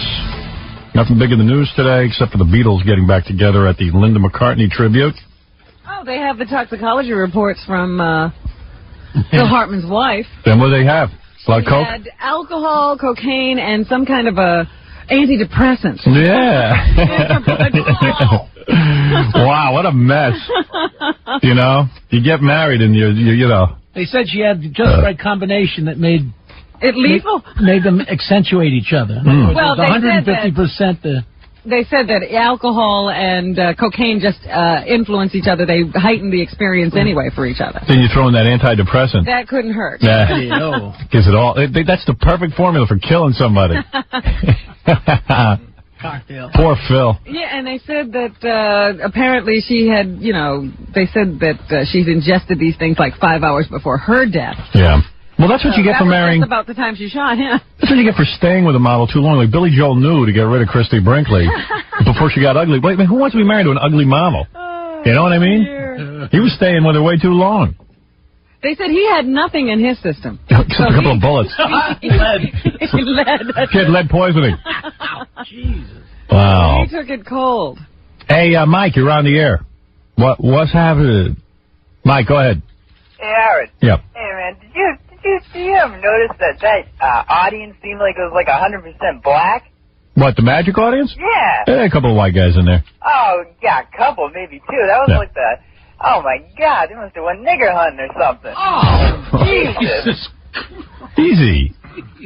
I mean, what's up with it? Did you hear the beginning of the show? Woo, woo, woo, yeah, man. It sounded like, Jesus Christ. Okay, Tom, you're on the air. I think he made his point. Hi, Howard. Yeah. Yeah. I wanted to know, is it true that Nancy Sinatra canceled on you? No, Nancy, I don't think so. I think one of the interns told me. No, she rescheduled. She canceled and rescheduled. She had to move the date a week, I think. So she'll be here this month. Well, I'm surprised the way you've been talking about her father. Oh, I talked about her father like that when he was alive. Yeah. She came and did the show. Yeah, I don't think those children have any great love for their father deep down inside. Well, I don't know. I think there's some sort of loyalty there. I mean, because he gave a bunch of money and stuff. But I don't think he was. I think it was a life spent where these kids had to kiss his ass every minute in order to get the money doled out. And if you want to give your kids money, give them money. If you don't. But don't make them suck up. Don't put strings on it. Yeah, I mean, Frank was like a ball buster to everyone he knew. Like if you made one little error or an infraction against him, it was like there was no forgiveness. Yeah, but I think I'll tell you one thing. Nancy Sinatra loves me more than she ever loved Frank. Well, I don't know about that. Well, I'm telling you, it's the truth. You think so? Mm-hmm. Well, the way you were talking about him, he wasn't even in the box yet, and you're you were making comments about I it. wasn't going to be a hypocrite and start saying nice things about him because he was dead. Yeah, but I mean, I think it's pretty remarkable that she's going to come on the air and I mean, you made some pretty harsh remarks about the guy. Like what? Well, I know you're going to deny it, but I'm not going to deny anything. Tell me what I said that's so harsh, and I want to hear what you think is harsh. Tell me what I said that wasn't true. Well, I know you're going to deny it, but I'll find the tape. Why do you say I'm going to deny it? I'm not denying anything. Okay, I believe, I don't know how to say this on the air, I believe you said something like, after his will was, after you did the thing about his will, you said they should dig this guy up and take him out in the street and pee on him. Right. That's right. And then you expect his daughter to come on the air with you? I absolutely do. That's remarkable. That's right. I'm a remarkable man. And notice I didn't deny it. Doobie-doobie-doo. I think it's funny she's going to come on the air with you, actually. Well, then let the laughs begin. I don't think there's anything funny about it. Yeah? I think Nancy's our own person. I think that she's had to put up with her father for 50-something years, and now she's free. Notice what the kids are doing. They're putting out dolls with Frank Sinatra's face on it. The kids are doing this. They have no respect for him either. Yeah. If you respect him, you ain't going to put out a singing doll. Yeah. I had to tell you something. If my old man died, I'd make a garbage pail. What? With my dad's face on it. I don't care. That's why he won't go. I want to make money. He's hanging on. That's right. The garbage pail says, shut up, sit down. I suspect that Nancy Sinatra, Frank Sinatra Jr., and Tina Sinatra sang Ding Dong, the Witch is Dead when their old man died. What do you think of that? What do you think of him as a singer? Didn't think much of him. Really? I don't get it. I mean, I know that's not your kind of thing, but No, I don't understand it. As a singer at all, or No, couldn't appreciate him as a singer at all. no? Nope. And it's not the usual. I mean, it's popular music. I got to tell you something. I listened to it, and I'm like, I don't even know what the fuss is all about. Yeah. Thank you. Okay. Can I ask you one more question? All right. Okay. I've got a girl who farts on command. I really must move along. Hey, that guy Friday, that guy was hilarious. You got to get that guy back on the air. We have a woman who says she could do the exact same thing. She says she's better. It's going to be hard to top that guy. I know.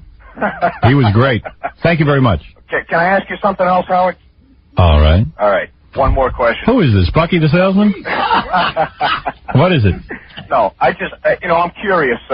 You're always trashing people on the air. I just wanted to know, radio guys, is there anybody in radio now or in the history of radio that you think that you respect at all that had any talent at all? Other than yourself, of course. No. Just Mother Love. And Rick Dees. Oh, come on. Who would you respect in the radio business? Again, I'm looking at this thing in front of me. The 1998 Radio Hall of Fame, which I am a nominee, and Laura Schlesinger is the host, and I'm laughing because why would she be a host? How's she going to read that? Yeah, how's she going to read my name? And I see who I'm up against. Rick Dees. Yeah. Tom Joyner. But that's mostly all you need to know. Bruce Williams, whoever that is. I mean, these people haven't distinguished themselves. They're nothing. What about some of the older guys? Who? Arthur Godfrey? I don't know. Joe Pine? Joe Pine was good. I mean, I never really got to hear Joe Pine, but I've heard about him. I saw his TV show once. It was boring, right? Yeah, but I guess... when the space aliens were on and stuff, it was okay. I don't really know Joe Pine, but I guess he's cool. If half the stories they tell about him are true, then I guess he was cool. But someone sent me some tape of him, a videotape of his TV show. Yeah. And I don't know, it was pretty damn dull. It was like, I think I saw it once. It was like you can watch the Magic Johnson show once. Yeah. You can watch Joe Pine. People thought Joe Pine was outrageous because he'd ask a follow-up question. Ooh, way to go. Yeah. Well, he was insulting as hell, too. Well, I didn't see any evidence of that, and I watched 5 shows. Go ahead, Gary. I have to tell you about our female foreigner. What about her? She's really an amazing find already. Really? Casey and I were waiting for her outside the ladies' room because we wanted to walk her back to the green room. Right. And she got right in front of Casey, and she was walking, and she goes, "Oh, you're cute." And Casey goes, "Thanks." And then she went... Really? Yeah. All right, bring her in here. I want to meet her right away. Let me change it to my TV shirt. Something tells me she's going to make it on television. She's a star. You're not kidding.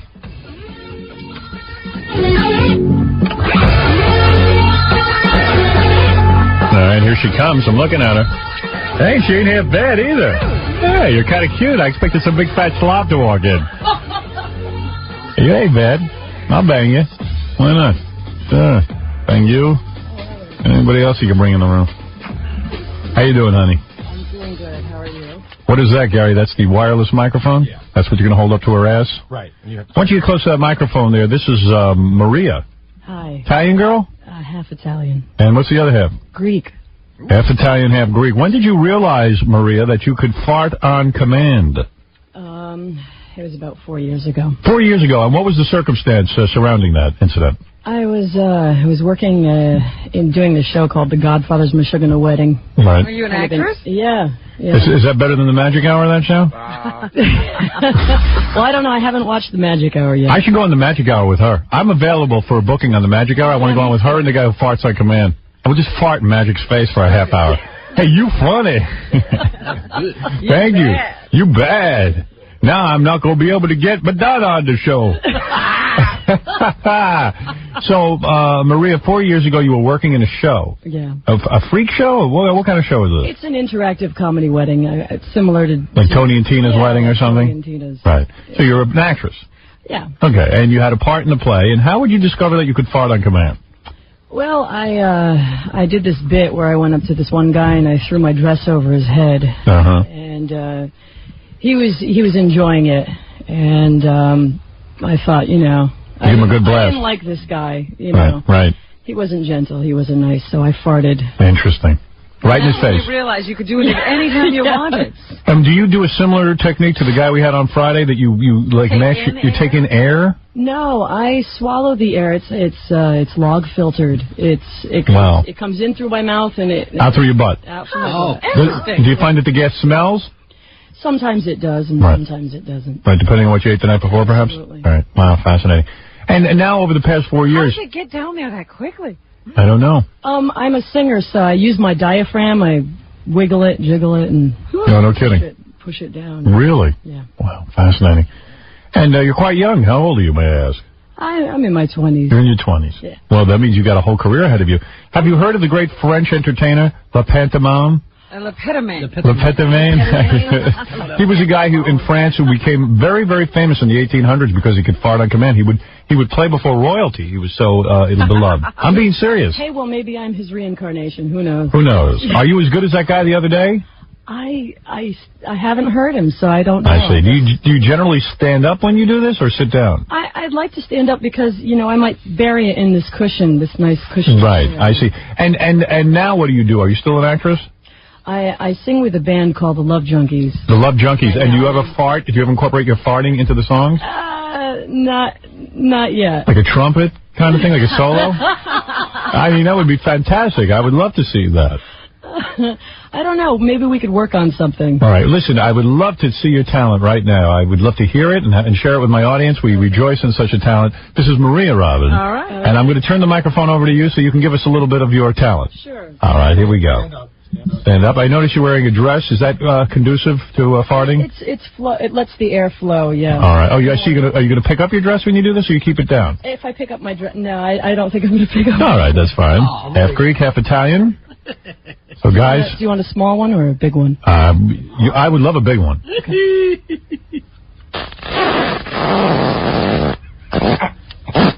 Oh my God! Are you married? No. You are not. Oh, That's all right. We like it. Wow. Did they smell, Gary? I just covered before I could tell. It's really bad. You get a very strange look on your face when you do it. She does? I didn't see her face. Well, let me ask you this, though. Are you able, like this other guy, to, belt one out within another second, or do you have to wait to refuel? Well, let me try. All right, let's see what happens now. This is the real test. No! Wow. But I think she's better than the other guy. I don't know. Now, wait a second. There's one true test. We play a song. You do a song? We'll play Tequila, then we'll stop the music every once in a while. Sure. Uh-huh. When we stop, you go. You go. I go. All right. Here we go. This is Maria. Wow, she even dances. Very talented.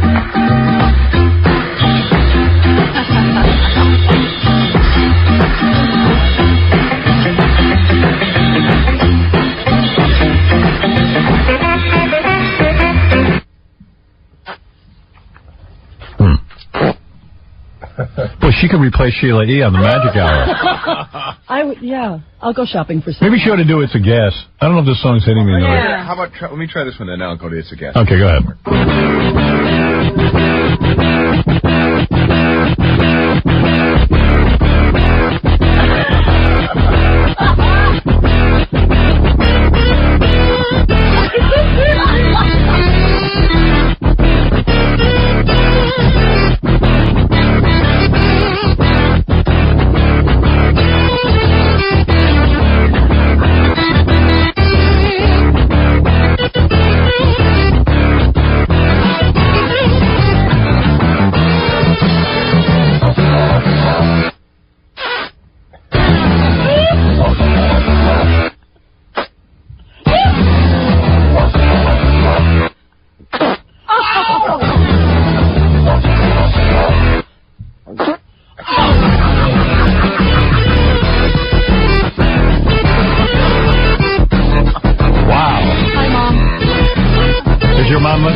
Lay one in right here. Inside. I'm ill.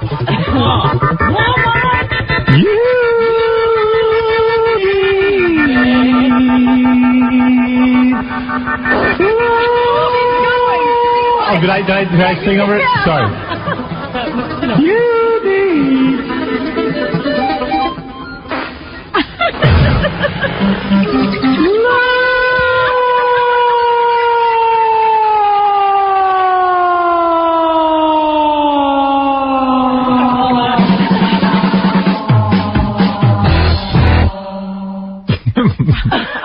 How'd you do? Did you make it in your pants? Have you ever made it in your pants when you do this?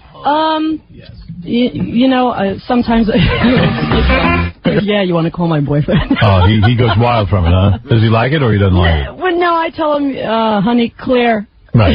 And he'll get out of there. What is it, Gary? Are you smelling something? No, it's clear now. It's clear now. All right. It's clear now. Wow. I don't know. There's something so much funnier about watching her do it. I think the other guy is louder and fuller. But well, because he can suck in air every 2 seconds. Well, yeah. She's giving us real stuff. Yeah. Well, I got to tell you, it's just as entertaining.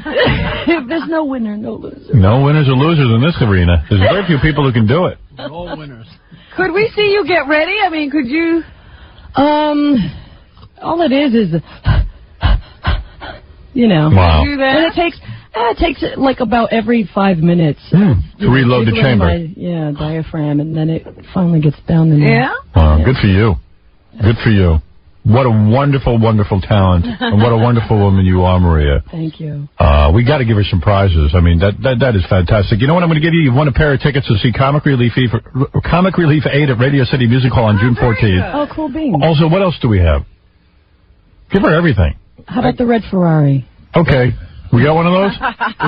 Would you like a free pair of Levi's? A free pair of Levi's. Oh, okay. I'll take some Levi's. I'm sure we have Why not? Yeah, I'm sure you got some CDs or something. Give her some Levi's and see if you can cut the hole in the back. Cool. Why not? I feel like I'm on Let's Make a Deal. Sean, you're on the air. What do you think of that? Howard. Yeah. I wonder if I could get a date with your daughter. Get out of here. A date with my daughter? I'm talking about farting. What are your qualifications? My daughter doesn't date. Oh, she could be dating next year. No, whatever. Take the e-camera on the date? Yeah, that'll be a good idea. I think so. And then when I kill you, it could be on the camera. At least we'll have video. You animal. For goodness sakes. Wow. What a talent. John, you're on the air. Howard, how you doing? Pretty good. Listen, man, I was listening to your show yesterday, and it just frustrated the hell out of me when you had that, I don't even know his name, that guy that you had yesterday. Oh, that guy was great on Friday. The farting guy. Man, look, let me tell you, if I go there, I'd blow his ass away. You want to hear it? You're that good? Let me hear you. All right, hold on 1 second, all right?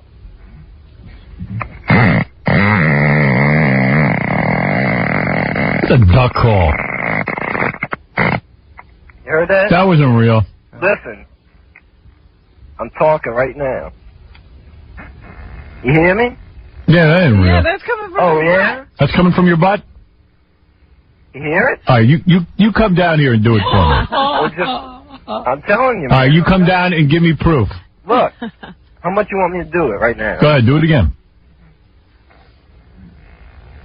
All right, come down here and do it. You hear me talking? I said come down here and do it. I'll tell you what, I'll do it 5 times. Like No. one shot. Do you hear us? Do you hear us? Yeah. What are we Come saying? down here. You want me to come down? How do I get there? Well, where do you live? I live in New Orleans. This is my first time We'll calling. fly you in.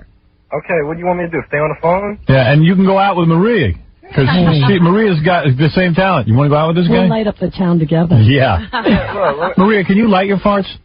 I haven't tried, Howard. No. Let's do it. No. No, that's something for... What about you, sir? Can you light yours? Can I light them? One time I did, and it kind of made a loose flame, but that was about it. That's a very dangerous thing. I've lit mine, and I lit my nuts on fire. Oh, yeah? Yeah. Thank you. By the way, this is an honor right now. Hold on, by the way, sir, because we'll book you to come down here. This is Rob. He is Lepantoman's great-grandson. Oh, really? That's right. Your father was the great Lepantoman? Yes, that's unfortunately it's a family embarrassment, but it is true. Why? Your father, your great-grandfather, I guess he is. He'd be my mother's great-grandfather, so he's my great-great-grandfather. Yeah, this embarrassment. This guy, You guys leave the country because of it? this guy, Lepantoman, or whatever the hell his name was, he was so beloved in France.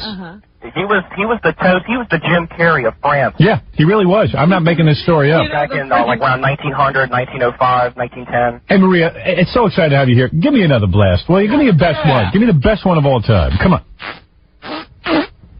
Wow. You watch her face when she does it? Yeah. Whoa, what do I do? You make a really pained look on your face. She's concentrated. Yeah. Like a guy doing a guitar solo. Right. Oh, man, that's great. How exciting is this, Robin? To meet someone who can do this. This is really exciting. A lot of talent out there. I wish I could do it. I'm killing this guy over here. Oh, Gary? That's all right. No, that's all right. You'd be doing me a favor. I'll just suck on my own breath until the smoke goes Are you away. smelling anything? I don't smell anything over Not here. so far, not so You far. smell like roses, honey. Oh, Yeah, really. thank you. Yeah. You know, I'm thinking of taking her and the other guy. And going on tour. Yeah, we're going on the Magic Johnson show. Should we go on the Magic Johnson show? Wait like 3 weeks, because then they'll be so desperate they have to take you. Right. Like they got stores Well, for then 3 you more might nights. have a third guy. This other guy will come down. Yeah, we're going to go on there. And go Magic. Yeah, a band. Yeah, but- yeah, well, you know what I'll do? I'll get up. I'll just have like drums. You know what? Here's what I'll do. I'll book myself on the Magic Johnson show with the losers. Yeah. We go on, we play a song, and like we play It's a Gas or Wipeout. Then we stop, and then the guy farts. Right. Then we start again. Yeah, then Maria goes. And then the two of them together. Yeah. Do you know what a big hit that would be? Sounds great to me.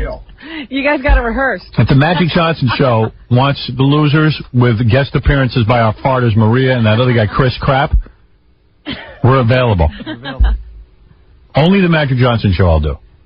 All right. That's only for the Magic Yeah. Johnson. Don't anyone else call. Because it's the worst show I've ever seen. You won't do the Rosie show. No. In your honor, I'm going to pass a little wind myself. You got me so worked up. I would like to do it if I may. You're flirting now. I'm going to flirt with you. Robin, here I go. right. A little something from me. This is Let's how. hear it. Please.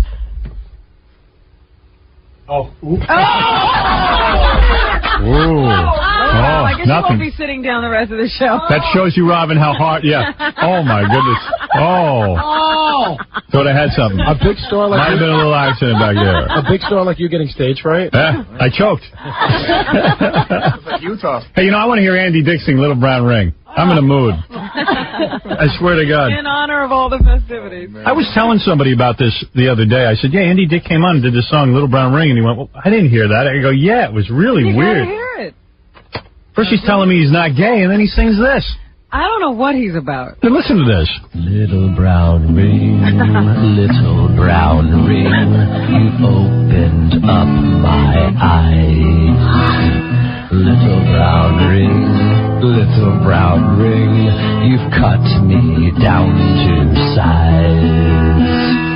I see you in the dark, leaving your brown skid mark. Little brown ring, thank you for your smile. Little brown ring, you're cramping up my style. I don't know, if that's not a fag anthem, then Fred's normal. I mean, seriously, don't you think that's kind of gay? I think it could be. I think so. Richie, you're on the air. I'll tell you, there I was about to fart and I couldn't get anything out. It's very difficult. See? Very difficult. What is it, Richie? Hello? Yeah. How you doing? Yeah. Howard? Yes. Listen, I was in the show with her. With Maria? Yes, I was.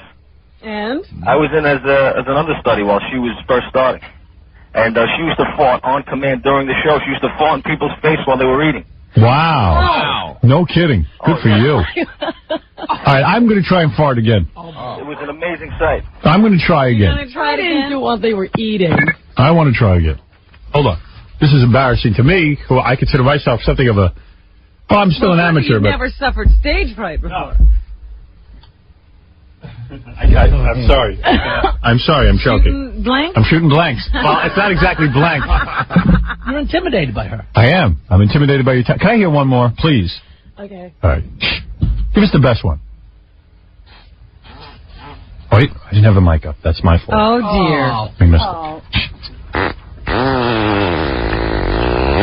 Wow. Wow. Wow. Howard, yes. We're going to give her a lot of prizes for that. She's going to go see Comic Relief. Wow. Yes. She's going to get a $50 gift certificate for dinner at Don Juan Restaurant on Long Island. We're Nice. going to load up on refried beans. Yeah. And she's going to get a gift bag from CD Now. Good for you. Wow. A hair of an over there, Howard. Really? demure. A tad smelly. See, those are real. Yeah. Absolutely. Yeah, that's right. Smell it, baby. Well, I'm over here. I've missed that smell. I know women who could do that, but I've never seen anyone so proud of it. Well, there it is, Robin. Maria, who is farting on command. Maria, I would like to book us all on the Magic Johnson show. We'll fly out to California and do an appearance there if you want. Okay, yeah. I'll get in touch with you. That's where I would like to debut this. Sure. Yeah, I think it's fitting. Tell me it wouldn't be great. Oh, I would watch. I certainly would watch. Yeah. They have the band set up, I guess, where we could perform. I'm sure they have an area for bands, sure. Right. I have a few questions for Arnold Schwarzenegger. Yeah. Maybe he'll be on. And maybe Sheila E. can join your band. All right, I'm going to pass wind right now.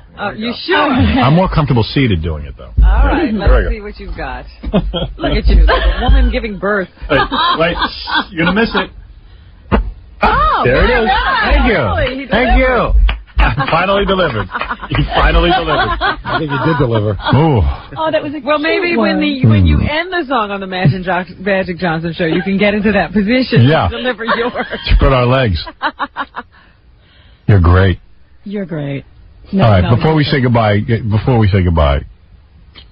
one more time, for old time's sake. The best one ever. Okay. All right, here we go. Maria, ladies and gentlemen. Maria, you have a last name, or you don't give that out? Nazaro. Nazaro. Okay. Beautiful name. I'll go down in history. Oh, a good one. Enough said. That one had a comma. Bubbles.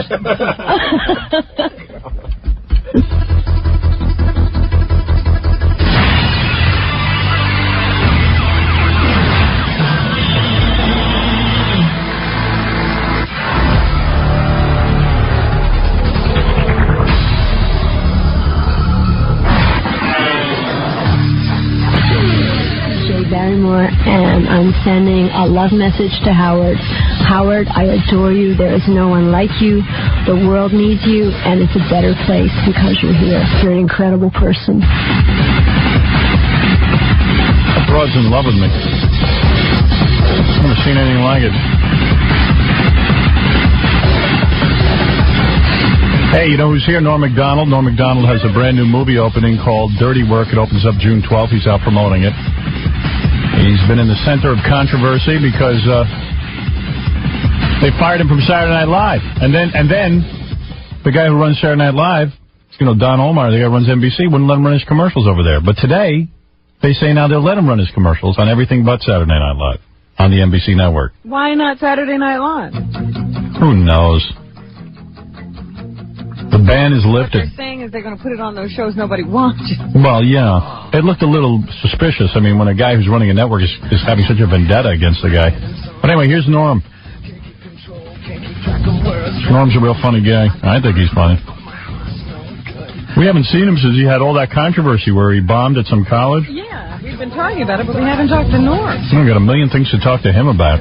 Well, how long is it going to take him to get in here? I don't know. I'm waiting. Getting a big build-up. There's Norm.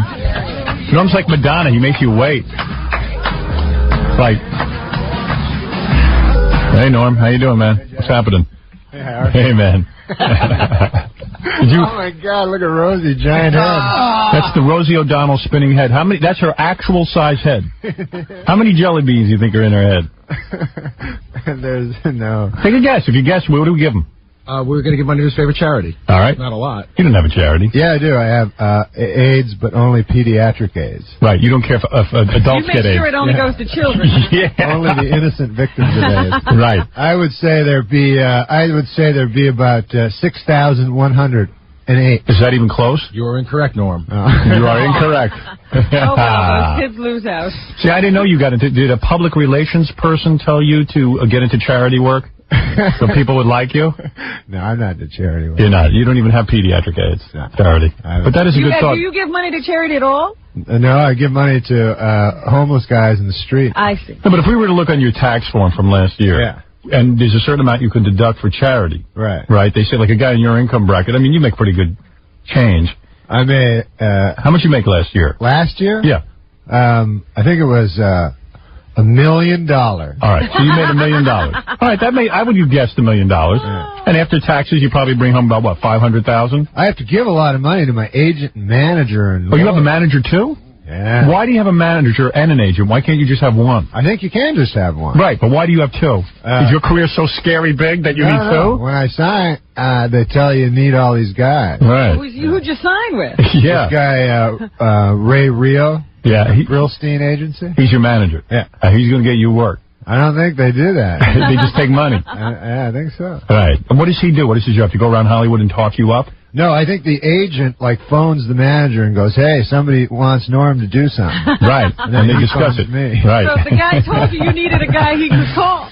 Yeah. I know a lot of people, especially actors. They all have agents. Right. Because you need an agent because you don't want to ask for money yourself. It's really tacky. That's right. Like you don't want to call up and go, "No, I want $20,000." Yeah, you just got the job. Now you're going to ask for money. Right. So the agent's job is to actually negotiate the deal. Yeah. But the manager thing is the one I don't get. What is that? What does a manager do? Well, he goes around telling you, if you had me, you'd be working a lot more, and your agent doesn't know what she's doing, or he's doing. Oh. Right? Yeah. And then they scare you into thinking, well, I better have him. You need him too. Because I'll lose out on all this work. That's the thing. You get scared that if you don't have the guy, you'll be in trouble. Right. Yeah. And now you're afraid to fire him because he'll badmouth you. Exactly. Yeah, right. Ever call you and say, well, let me speak to your manager about this? Who? No one. Nobody's ever done that, have they? No. Right. It's unbelievable. Hey, Sometimes my manager will call me up and go, "Hey, we got this offer, man. What do you think?" Hey, did you hear this girl who farts on command? Yeah, that's gross. Wow. Oh, come on. She's a huge fan of yours. She wants to meet you. Oh, then I like Is she it. really? Yeah, she really is. Do you mind if she meets you? She wants to give you a performance. Oh, my Lord. Oh, that's so cute. You have to see it. It's amazing. You want to see it? All right. All right. Bring her in, Gary. Didn't take much arm twisting. Yeah. Do you really think that's gross? I'm so fascinated by her talent. Oh, my God. There she is. This is Maria. Hi. Maria, do you know, you're a fan of Norm's? Norm Macdonald. She's not a fan? Why'd you make that up? See, someone wrote to me. She's a huge fan. She was thinking of Norm Crosby. Oh, you don't know her? You don't know him? Hey. Hey, talking to that microphone, don't get too close to him. He's a star. So, you don't. I thought you knew Norm. I'm sorry. I was given a note that you knew him. You just made that up. No, I swear. Yeah. All right, give him a little blast and get out of here. Go ahead, Maria. I don't want to hold you over. Go ahead. Right at Well, not at him. No, turn to Watch this, Norm. Watch it. Okay. Isn't that great? What do you think of that? I want to go on the Magic Johnson show with her. Did you see that? Oh, my God. Did you hear us ripping it apart? No. Oh, we just did a 45-minute analysis. The guy, it's a show of a guy who can't talk with other guests who can't talk. I've never seen anything like it. Did you ever see when he used to do basketball? Like commentary? Yeah. He even got fired from that. Yeah, it was awful. Imagine him on a talk show. Yeah. On basketball, all he'd ever say is he'd go, Marv Albert would talk the whole time, and then Magic once in a while would go, "It's the ultimate." Right. Yeah. Hey, but you know who thinks Magic Johnson's show is funny? Yeah. Don Ohlmeyer. Oh. All right, ask Maria to go. I thought you were a fan. I'm sorry. That's why I brought you back in. What was going on there? What, with Maria? Yeah. I wanted Norm to see her talent. Oh. That didn't work out very well. Maria, thank you again. Hey, thanks, man. You and I will be performing together. Nice meeting you, Norm. Nice meeting you. You thought you'd give Norm that present. You don't really know Norm? You never heard of him? I'm really drawing a blank right now. Yeah, I was on the TV. Saturday Night Live? Yeah. Saturday Night Live. Yeah, he did the news segment. Which guy were you? That's cold. That's cold. Is she like Don Ohlmeyer's daughter? Were you starting to think you were famous or something? Yeah. Norm's going to think you said this. You better get another manager. Howard always says that. I didn't say anything. No, He goes, "This is outrageous." What'd you say? I'm always working Saturday night, so I don't get to see this Saturday Night Live. See, this is what I tell my guys all the time, because sometimes that's where you get all your work farting on Saturday nights. But a lot of people, seriously, this is good for you to see. I tell my guys all the time, they write bits and stuff, and I go, "This is so inside." I said, "You act like everybody knows who we are." I said, "Most people, half the people think Robert is Robert Givens, right?" Oh, please, I get called that constantly. Right. And half the people don't know who I am. Yeah, nobody knows who anybody is. No one, especially no one knows you, right? Yes. Exactly. True. And that's why you're out promoting a movie. You gotta be really famous for somebody to know you. Is it difficult? Thank you, Maria. Thank you. It's okay that you don't know Norm. No one does. All right. He used to be he did the Chevy Chase thing. The Chevy Chase? Yeah, the news on Saturday Night Live. He looks familiar, but you could have been a guy I dated or Norm Macdonald. I'm sorry. Trust me, if he dated you, he would have divorced you by now. Right, that's true. Okay, thank you. Thanks, Maria. Dating doesn't require a divorce, though. Oh. So, Norm, I read you're divorced now. What? That's what I just read in an article. You're divorced. Where's your He points to a piece of... Right here. Look at that. Divorced. Norm Macdonald. Really? Yeah, he's divorced now. Are you really divorced? No, that's Saget you're thinking of. No, you. You're divorced. The size of that rose he had, man. Hey, you slamming up on us? Are you divorced or not? No, I'm not divorced. Are you married? Yeah. You're married. Let us talk to your wife right now. All right, let's call your wife. It says here in this article, I swear to God, that you're divorced. I do research.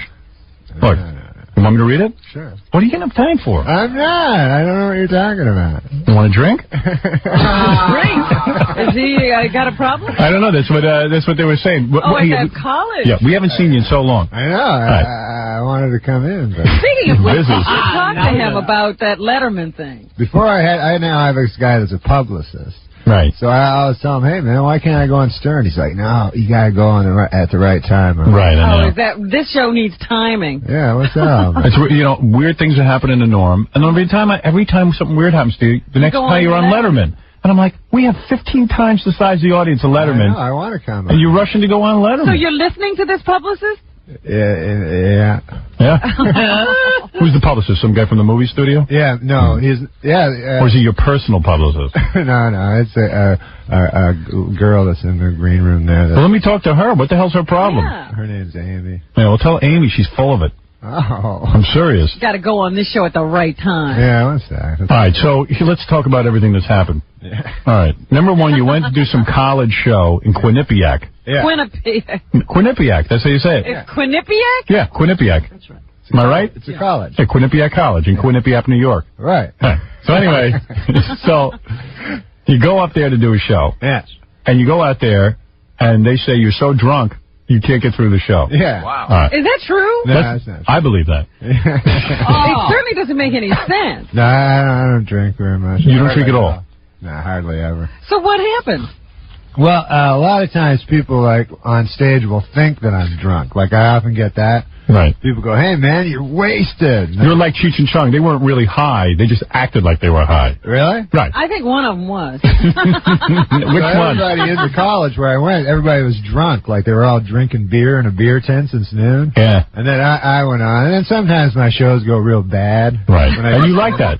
I read an interview where you said you like the audience to hate you. No, I didn't. I said I don't care one way or the other. Right. You just want to get paid. Yeah, like if I do real well, then. What does it cost to get you to show up at a college? I think it's like $15,000 or something. Wow. So like for an hour work, you have $15,000. Yeah. That's nice money. That's all right. And what is the clause where you only have to be? How long do you have to be on stage before you can? You gotta be on like an hour, something like that. So whatever they ask you, you know. So then I went on and I was everybody was drunk, you know. Right. And then sometimes I just talk about whatever I want to talk about that night. Right. What were you talking about that night? I was talking about them being drunk. You said, hey, you guys are all drunks. And you know how sometimes, like, you say to a drunk guy that he's drunk and he gets mad? Belligerent. And it's, no, you're drunk. Yeah. So it was like that. They hated me, and then... they started throwing stuff at you. Yeah, and then I didn't want to leave because I didn't want to not get paid. Right. So you stayed on for exactly 10 minutes because they would have to pay you if you stayed 10 minutes. Right. Right. It's like you guys have 3 rounds. He stayed on an hour? You stayed on the full hour. Well, I stayed on until they finally came up and said, no, you can go. It But was that painful. Everyone's just screaming at you the entire time. And then, like, the girl from the college would call me over, and I go, what? What do you want? And she'd go, do those jokes like you do on Letterman. Yeah. You have a college girl telling you what to do. Yeah. People are just screaming like obscenities. You can't go. Were they throwing things at you? They were throwing things, so you can't do an act. You can't go like, does anyone have an answering machine? So did you get paid for that night? I didn't get paid. You didn't. And now you're suing them? I don't know if I will. You can't decide. Yeah, it's embarrassing. Yeah, maybe I will. Well, we had a guy who called in who said he opened for you. Oh, he yeah. said the audience was fine and that he did. Oh, he did great. The opening guy they love. Yeah, he said he's like some DJ up in Hartford, and he's doing great. He said, and then they paid him to go back out and extra money. Paid him extra money to go take over after they threw you out. Yeah, he did great. The guy before me was doing really. And you're a professional comedian. I mean, you're at the top. I mean, I can't imagine what went wrong. Sometimes I'm really nobody likes me. Sometimes they like me, and sometimes they don't. Because you're kind of odd and quirky. What? You're kind of odd and quirky. What were you saying to them, Norm? I was just talking about. They were all drunk, so I decided. You should have farted. That's funny. I decided I'd just talk about drinking. I don't know. I don't have like. Sometimes people get like. Because when I do my live sometimes people see me from the news. Yeah. And I don't know anything about the news. They want you to do the news. They want you to be top. They expect me to be like Dennis Miller or something where I know stuff. So maybe rant about the news. Yeah. Instead I'm just talking, and then they go, what? This is fun to hear you talk. They got to get into it. Well, if they're drunk, maybe they can't. That's right. Here's a guy who said he saw you on stage that night. Oh, he did? He saw you get booed off. Do you ever do a show where it's successful, or is it always it always ends up in? It goes really good. Really? It's kind of funny when like they hate you because all you're trying to do is make them laugh. It's funny, yeah. And this one guy when he's walking out, he said, "I am going to kill you." Why would the guy be so mad at that? Hey, Keith, you're on the air. Hey, Howard, what's going on? Hey, man. Norm, what's wrong with you? Oh. That's You got problems, man? Yeah, I got problems. Number one, he was so toasted. Yeah. I mean, he went from saying, oh, you're all drunk. Right. Yeah. He went into pot. Yeah. Went into saying, oh, who does pot? Then he went into who does LSD. Yeah. And finally he went into who's on the crack. Yeah. Right? Right. And the whole crowd goes silent. Yeah. So it's like... So you guys thought he was high, and he thought you were high. But the crowd was awesome. I mean, the guy that went on before him did great. Right. It was a great... So, Norm, you came out and you said, Yeah, who's we're on... in complete agreement there, buddy. Right. You were like, who's on pot? Yeah. Who's drinking? Yeah, I wanted to know what everybody was on. Like, That's pretty funny to me. Because everybody seemed to be on different stuff. Right, and you want to know what you were dealing with. Yeah. You adjust your act depending on what they're on. Exactly. That's decent of you. And why were you curious? Is that why you were curious what they were on? Yeah. It's an important thing to you. When people scream at me, I answer them. Right. And so I talked to them about how the crack was there in Quinnipiac. The crack. so forth, you know. Crack, you always talk about crack. You love that. Yeah. Right, okay, so that must have been a great night. I wish I had been there to see that. Yeah. I really do. But there are nights you go out on stage and you have an act, right? I mean, you have things that you say. I have a kind of a loose act. I don't have a good memory for stuff. So maybe you just riff. I riff. You go out there. I'm like Mork. Right. But are you a stand-up comedian? Is that what you do? Yeah, that's what I do. That's how they bill him. Right. And you have an act, right? Yeah, I got some jokes, and then I think like what's the joke that you tell? Like when you come out, like hello, ladies and gentlemen, and then what do you say? What do you say after that? I don't have specific jokes. I just talk about things I'm thinking about. Yeah. Every show is different. Most of the shows are pretty different. All ad-libbed. Not all ad-libbed. So there's some set jokes. Yeah, there are some set jokes. Like what would be one of the jokes you would have told that night had they given you a chance? Well, let me think now. All right, yeah, give me one of them. Okay. You shouldn't have to think that hard. This is something you've done a bunch of times. Yeah. Okay. Yeah, go ahead. I guess I can't think of any. You see, this is what must have been happening. Yeah, and you were lucky today because we've all been drinking. I'm on crack. Yeah. I did tell some jokes that my dad used to tell me when I was a kid. All right, well, there you go. Yeah, and stuff. All right. What was that? What? What was that joke? The joke? Yeah. Oh, it was about Dirty Johnny. It was a joke. It was real dirty? You can't tell it on the air? No, it was dirty. It was too dirty. All right, well, there you work very blue. All right, Harry, you're on the air. How you doing? Listen, I was there. I remember the joke he told. He took about 15 minutes to tell it. Go ahead. Why are you acting like half a crackhead anyway? But he was telling this joke. He says, a bum walks into a bar, and he goes to the bartender. He says, let me throw a dart at the dartboard. And the bartender's like, I can't let you do that. You're drunk. Oh, yeah, that's a great joke. Yeah, well, it took you like 15, 20 minutes to tell the damn thing. Yeah, it is a long joke. He was... Well, what's wrong? You wanted an hour show. You know how I was sitting right in the third row, right in front of the guy. Yeah? He was acting so twisted. He actually held onto the microphone stand at one point with a bottle of water in the other hand, and rather than letting the mic stand go for like 10 minutes, he held the bottle of water in his teeth trying to crack it open. Like he was just wasted beyond belief. Oh, yeah, that bottle of water was hard to open. Cleared half the place out in 10 minutes. So you spent like 10 minutes trying to open a bottle of water on stage? Yeah, there's a bottle of water that was hard to open. But that's part of your jokes, right? Yeah, that's part of my act. Right. Yeah. I usually close with that. I'd like to see a guy open a bottle with his teeth. He got so fed up finally that some security guard came up and he was like, be funny. He was like, be funny. F you, suck my you know? Oh, yeah, that was about the highlight of the whole night. The security guy goes, hey, I think he's going to tell me like something. He's the security guy, and he goes, why don't you try to be funny? He's like the security guy. Yeah, well, it's not so easy. Yeah, I tell you, I didn't understand it at all. I mean, he had the place. Norm, is that you are... You had a good time, though, right, Harry? Norm, you had a good time, though, right, Harry? Oh, well, I wasn't twisted or drunk like everybody else, so...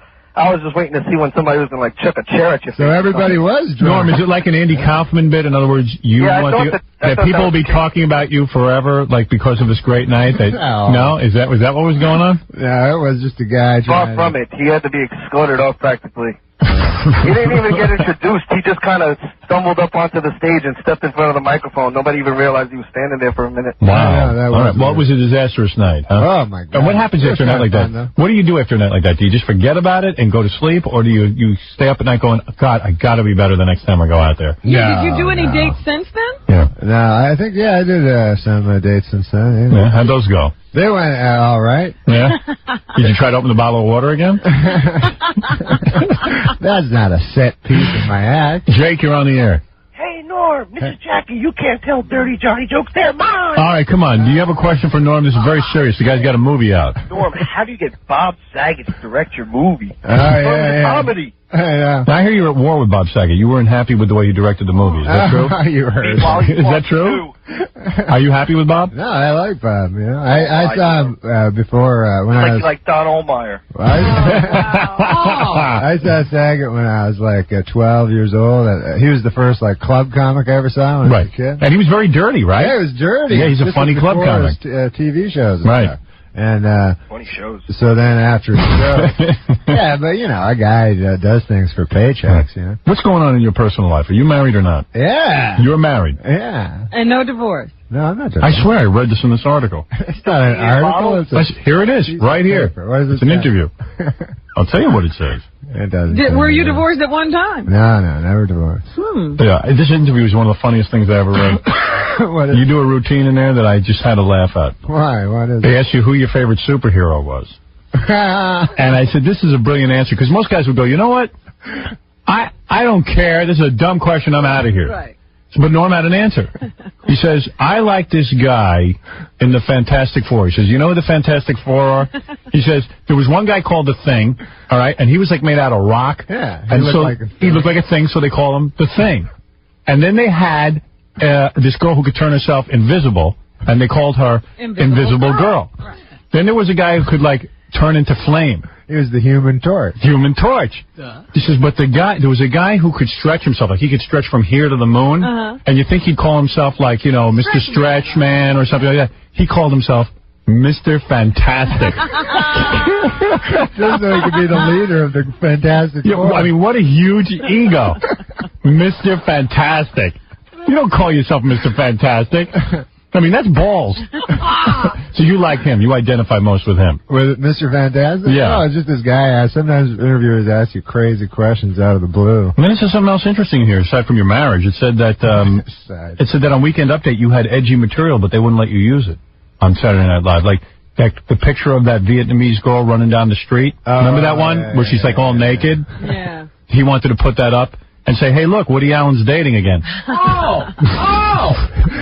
Yeah, right. Sometimes they would. You know. Like, why wouldn't they let you do that? That's funny. See, that was the kind of stuff that made Saturday Night Live great, and they stopped doing it. Yeah. What do you think of... My doorman always says to me when I was on Saturday Night Live, he always goes, you guys got to screw up more on that show, you know? Yeah, dude, it's true.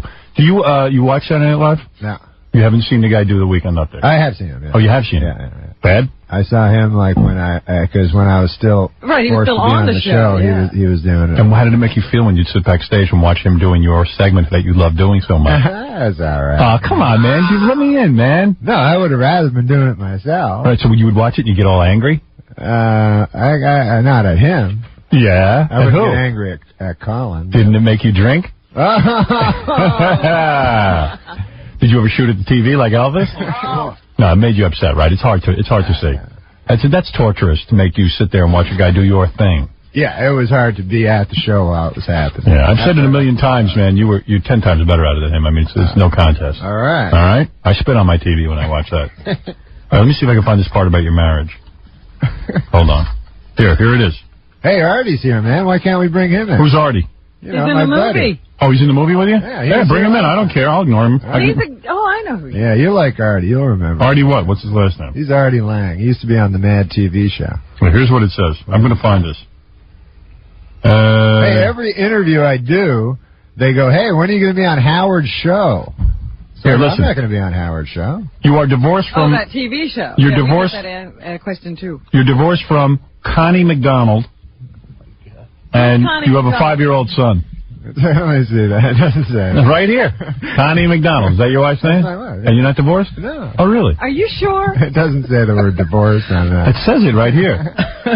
Says it in the article. That's not an article. I never can figure you out, man. I never figure out what's going on. Hey, Artie, how you doing? How you doing, Howard? You're in this new movie? I'm in the movie with Norm, yeah. Dirty Work. Dirty Work. He also has been on tour with me doing stand-up. He knows I don't drink. Yeah. I just wanted a couple of gigs with Norm, opening up for him. And what happened? No drinking. Yeah. And did he bomb or was he... No, he always kills, man. He's great. He kills. People love him.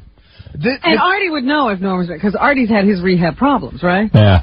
Actually, I have. So you've been in rehab a lot, right, If Artie? anyone knows... Well, not a lot. I mean, enough, but... How do they anyone knows someone who's screwed up, it would be me. What was your drug of choice? Oh. Coke? Cocaine. Cocaine, you like that. Booze is good. I love booze and Coke. He told me booze and Coke went good together. Yeah, I love hanging around with addicts. It's called brinning. Brinning. Brinning. Oh my God. That's what Fred just said. I know. Phil Hartman, his wife was on Coke and booze, and then she shot him in the head. Yeah, so Artie knows what that feels like. Yeah, you were friends with Phil, right? Yeah, he was a great guy. He was a great guy? Never come in. I thought you told me you were glad that he got shot. That you didn't like him. Stop that. That was that you? Was that article? That's why your wife's leaving you? So, Artie, how do you make that jump, like, You go into rehab, you're really into coke, and you're really into drinking. Yeah. And all of a sudden they have you clean a few toilets and you're cured? Yeah, I mean, I think it's just an incredible desire to keep living. Right. I never cleaned toilets or nothing. Nothing? You didn't go to that kind of What rehab? Were you in Christian Slater's rehab? No. And Andy Dick? I'm not nearly that cool. Andy Dick. Andy Dick, Christian Andy Slater, and Tim Allen. Tim Allen were all in rehab. I was with Andy Dick and Farley at the show that Farley did on Saturday Night Live, you know. Yeah, Andy could put him away. And Farley came up to me and he was like, "Andy Dick's sitting at my table." And Wow. Yeah, what's wrong with that? He goes, "I just read in the TV guide about him. He's gay." He goes, "That's not right for a man." I can't do anything about it, Chris. Hey, Chris, you don't need to read TV Guide to know he's gay. Two nights before, I got thrown off of Mad TV. I got arrested. Right. And the whole week I was kind of out of control. Yeah, why did you get thrown off Mad TV?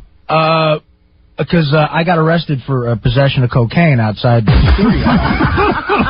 Like the morning of a show. Aren't out of control guys fun? I love them. I just love them. I could hang around with them all day. So I'd been up all week, and I just kind of was miserable and stuff. Right. And they were really cool to me at that show. They really tolerated like a ton of stuff. Right. It's so great. And isn't it fun to like hang around with guys who are like always in trouble with the law and coke, and they You never know if they're going to show up or not. It's exciting. It's exciting. Yeah, it was fun. It was. But, they're like bad boys. Yeah. Yeah. So like the whole week I was kind of nuts, and like 2 nights before I got arrested, I was in a bar on Sunset Boulevard. Right. How about bad news? Yeah. Yeah. What is it, Gary? I don't know if Artie's going this way, but he told us Baba last time. Booey. The reason why he got caught with the coke was because the cops came, and the reason why the cops came was because he punched his manager in the face. Oh, right, yeah. The choice of managers. Wow. I told the manager, I just want to punch 15% of you. That's all I want. See, Norm wants to be like this. Right? You want to be out of control like this. No. You want to be bad. He's not, though. That's I'm a the good thing. guy. He's like the most, calm guy, not out of control guy I ever met. Because we were on the road. He was professional working with him in the movie? Oh, absolutely. Really? Yeah. Wow. I mean, he's funny. He's kidding. out there, man. And just like these gigs we went on, I would open up and do like 20 minutes. Right. I'd bring him out, and it was like bringing out Elvis. These kids love him. They do, right? And they all know Did he about... open a bottle of water with his teeth? That's actually funnier off stage than on stage. Hey, I'm going to open a bottle with my teeth right now. Hold on a minute. Hold on a minute. Wait a second. This is tough. I opened a bottle of urine with my teeth. Right. I know. You're into that. You're a kinky guy. But no, he's always great. He goes out there and they love him. Right. It's fun to be there. And you only had to go to rehab once, and then you got rid of your problem? Artie on the movie. twice, Artie on the actually. movie would just slam Saget constantly. Oh, he would, huh? What? I would. You guys goofed on Saget the whole time? This was Saget's big joke. He shows up and he's the director, right? Right. So he puts on his trailer. They have PAs there, Right. that have hard work to do, and he gets this guy and he gives him this big assignment to put on his trailer a sign, right? Right. That says "Seymour Butts." Right. Oh, boy. And then he wants everybody to call him Seymour Butts. Remember that? That's good stuff. Yeah. That's pretty funny. And then, Is that his A-list material? You ought to use that on stage, Norm. Maybe get some bottles thrown at he's you. out in Connecticut. Hey, everybody, just call me Seymour Butts, I tell you.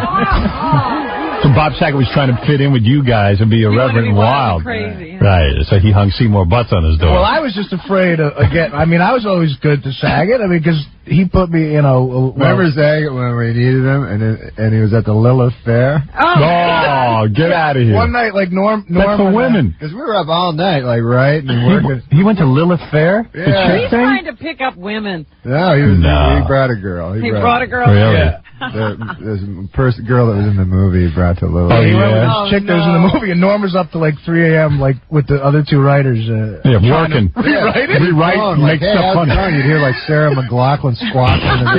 Hey, don't bother me. I'm at Lilith Fair with a chick in the movie. You hear what's her name doing poetry? What's that blonde's name with the Jewel? Jewel. big jugs? Yeah. Yeah, she has no clue that the reason people go to see her is because she has big jugs. She's really annoying. She's a piece of work. I did the Tonight Show, and she was the guest, Jewel. Yeah. And it was me and that guy from James Carvel, you know him? Right. Political guy? Ice cream guy. Yeah, ice cream guy. No, not Carvel. So anyway, he's bald.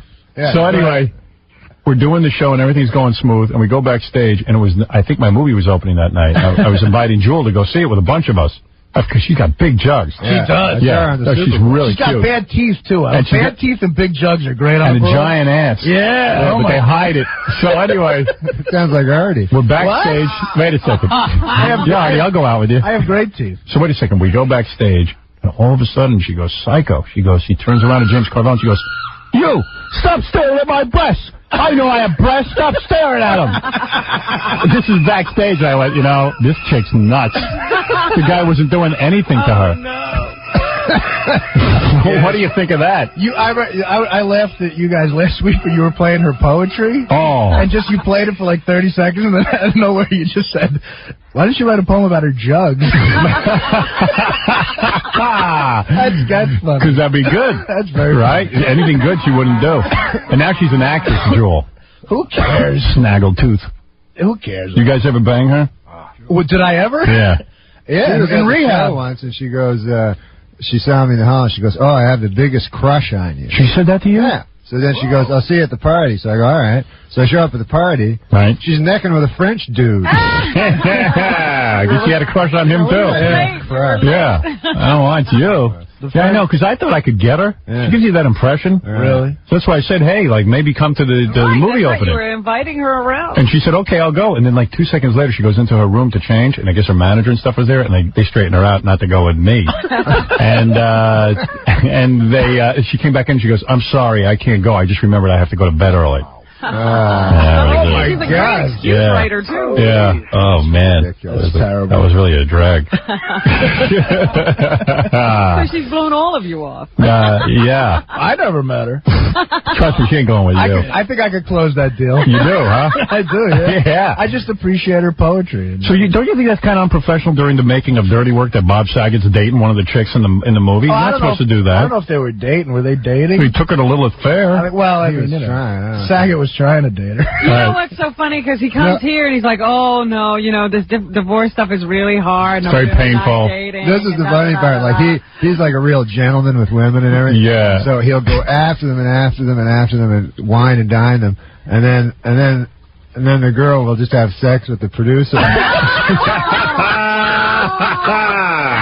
Yeah. There's like a big food chain on a movie. Yeah. It's hard for an actress, like from what I've seen, to pick. The goal is to pick who to have sex with. Right. I mean, yeah, like who on the movie do you have sex with? You have sex with your co-star? Can he get you something? Right. Do you have sex with the director? And nobody gets them anything. Right. But they're just afraid that they might keep them out of other stuff. Right. It's like a manager. It's tough being. It's got to be tough being an actress because you got to pick you got the producer, the director, then you got Norm the star. Right. I mean, I'm below the gaffer. Yeah. But that's true because they always have sex with somebody. Yeah. Well, of course. Right. Yeah, it's tough to And deal with. Did you guys get sex with anybody on the movie? No, you got some massages from girls. I had a bad experience with a hooker up there. What do you mean? Where were you shooting? In Canada? Toronto. You did? Did Well, you? it was. Oh, that girl. What happened? No, it wasn't. I mean, no, because I heard that. You know what? Toronto supposedly has the best looking strippers and everything. There's this go-go place up there. Do you know what a blumpkin is? No. You know what a blumpkin is? No, but it doesn't sound good. What's a blumpkin? Yes. It's like it's kind of a sex act that a hooker does. That I heard. Man. Does it involve your butt? Yeah. Well, my friend who's a cop told me. Because him and his buddies always. So you asked for a blumpkin? Yeah, and it costs in Canada. Can you explain it so that I don't get bleed? He's on the toilet and. Oh, you're on the toilet and something pleasures him orally. Oh, I see. Okay, that's cool to say. All right. It is? Yeah.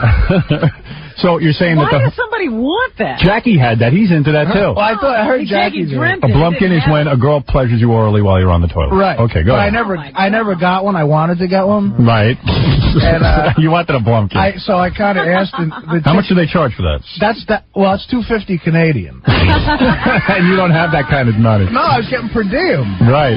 Well, why didn't you go to Saget and ask him for more per diem? Yeah, no, yeah, it's true. I should have done that actually. Are you guys predicting a big hit with this movie? Is it very funny? I mean, let's be honest. Do people really go see this? Have you seen it, Norm? Yeah, I thought Norm, it was fun. It's funny. You think it's good? No, it's funny. It is funny? Yeah, it's got a lot of really good jokes. I get the sense that you guys don't even know if it's funny or not. No, it's really You're like funny. dizzy from it. No, I know that it's really funny, but I don't know. Who knows what's ahead? I don't know. Right, you don't know if other people will find it funny. Yeah, it depends on if people go and see it. Have you shown it to other people? Have you tested it in front of an audience? Yeah, they do testing. They love it. And they went wild for it. They do testings because they just do it because it's they bring in these kids for the testing. Right. They bring in like a bunch of 13-year-olds. Right. And then they you must have done this with We did testing, yes. And then so you watch the movie and then you have to listen to these kids focus group. Tell you what's wrong with Right. it. Yeah. No. And there's one guy goes, I was sitting in the back and this black kid goes, man, I hated the part with Oprah. Man, I did not like that Oprah. And Oprah's not in the movie. And then afterwards, it turns out he was talking because there's an opera scene in the movie. Oh, opera. I do not like Oprah. So he didn't like the Oprah scene. I mean, all these guys are making notes, and the next day a guy will phone you and go, hey, what about this Oprah thing? We have to really... There's one dude, They say, hey, Oprah's a big star. We should keep her in. Why do you offer Blumpkins to everyone who goes to see the movie? Nancy, you're on the air. Hi. Norm Macdonald and Artie. Hi. Hi. There you go. Mr. Stern. Yeah. Hello, how are you? Oh, come on. Norm. Yeah? I used to be an intern at SNL. My name's Nancy, and All right. I want to come to Norm's defense. I think he's hysterically funny. Ah, that's Leaving nice. SNL was the best thing that ever happened to him. Well, let him be the judge of that. Oh, that's nice. Yeah. Remember that, Norm? I thought you said you got fired from being an intern because you talked to Norm. Yeah, I did. I got fired because I was talking to Norm. Can you believe this? Do you remember an incident like this? No. Norm, you don't remember that, Norm? Honey, you're taking an hour to get to the story, and I'm getting bored. I was talking to Norm. All right, Casey, you're on the air. All right. Hi. Hi, Norm, you kick ass, first of all. Right. Where'd you get the idea for the movie? Oh, yeah, that was me and my buddy Frank Sebastiano. I just thought it'd be a good idea for a revenge for hire business. I got no funny story for this. Jim, you're on the air. It's true. Who cares? Who cares where you got the idea? You stole it. Hey, you're on the air. Hello? Jason, yeah. Hey, Jason, how you doing? Howard. Yeah. Listen, I wanted to goof on him for a little bit, call him a fag. Who? But, Who do you want to call a fag? Norm. Why is that? Why? You think Norm's a fag? Yeah, but now I'm kind of thinking I want to know what kind of sedative he's on, because he seems a little bit too mellow for me. Are you on any kind of drugs, Norm? I'm wondering if you're on Prozac or anything. I'm on the AZT. AZT. You're on AZT? Yeah. I see. It relaxes me. And hey, I think that intern probably got fired because the conversation between her and Norm probably lasted about 4.5 hours, and she wasn't able to get the other stuff to the people. That's funny. I don't even know what he's talking about. He's saying I'm a slow-talking fag. No, slow-talking fake. He's saying a fake. A fag. A fake. All right, so let's see what other controversies you're in. What did I miss? So, okay. Don Ohlmeyer. Don Ohlmeyer, who's a jack-off. I got to tell you what I think of this guy, and I am outraged. I said this the first day I read about it. You know, being a performer is a weird thing. I mean, to keep a career going is next to impossible. Yeah. You know what I mean? And it's scary when you lose your job. Don Ohlmeyer fires Norm in the middle of a season. If they had let you go during the summer, it would have been almost like it looked like you left and everybody left on good terms. Right. But they publicly embarrass you and say you're not funny. Right. As a performer, you got it. Like this guy, Don Ohlmeyer, when you say that he's hiding behind the corporate guys, he's got a job with NBC. His job's not going to go anywhere. Yeah. As a performer, you got to fight back a little bit. So you say, hey, this guy, Don Ohlmeyer, what does he know? You did some pretty harmless stuff, quite frankly. Yeah, I just try. The tough thing is when you're put in that situation, you gotta be funny because you're a comedian. They put you in a situation where it's almost impossible to be funny. Right, you have there's nothing to funny answer about it. That's right. Charges and stuff. But I never cared about that because I always thought he owns the cameras. You know what I mean? Right. A guy can. It's his place. So he owns the cameras. So what is he? He owns the cameras. So anyway, he's got a big important job. Yeah, so anyway, he can fire you. You know. Yeah, but he can fire you in a nice way. The movie thing bothered me because I don't work for him anymore, and I don't like that. So anyway, then Norm's movie's coming out, and he says, you know what? Norm hasn't been nice to me. He can't advertise on NBC. NBC, yeah. That is mind-blowing. That's dangerous. That is dangerous. You know? But And not only that, I read that he was also canceling Norm around at NBC affiliates around the country, so he couldn't even do local interviews. Is that true? Like you tried to do Live at 5? Hey, I had like all these interviews I was going to do this week. You know, I was going to do Conan. I was going to do this Access Hollywood. And Conan took that crap? He everything on book. No, they didn't tell me that. Conan is a pussy? The Conan show said... I mean, is he a pussy? The Conan show told me, no, Jason Priestley's in town. He's promoting the Roots store. Yeah. You got to have him. So it was, seriously, what do you think of Conan? Is he a big puss that he doesn't stand up to Don Omar and say, Norm Macdonald's my friend and I'm going to book him? I don't care. I don't know. I like Conan. I like being on a show. Don't cop out on me. What do you think of that? That guy is such a wimp. The whole world is full of wimps. I've done Conan's show, and Conan's done my show and everything, but I got to admit, the guy's got no goddamn backbone. He's got the spine of a snail. Yeah. Oh, if this company ever told me I can't have someone on because they were having an argument with him, I tell them to go F themselves. Yeah, the one thing you can say about David Letterman is even after NBC fired you, he had you on the show. Oh, yeah. He didn't back down. Yeah, Letterman's cool. Letterman's the coolest. He is cool. Yeah, because he hates executives like that. He hates everybody. He hates himself. I like that.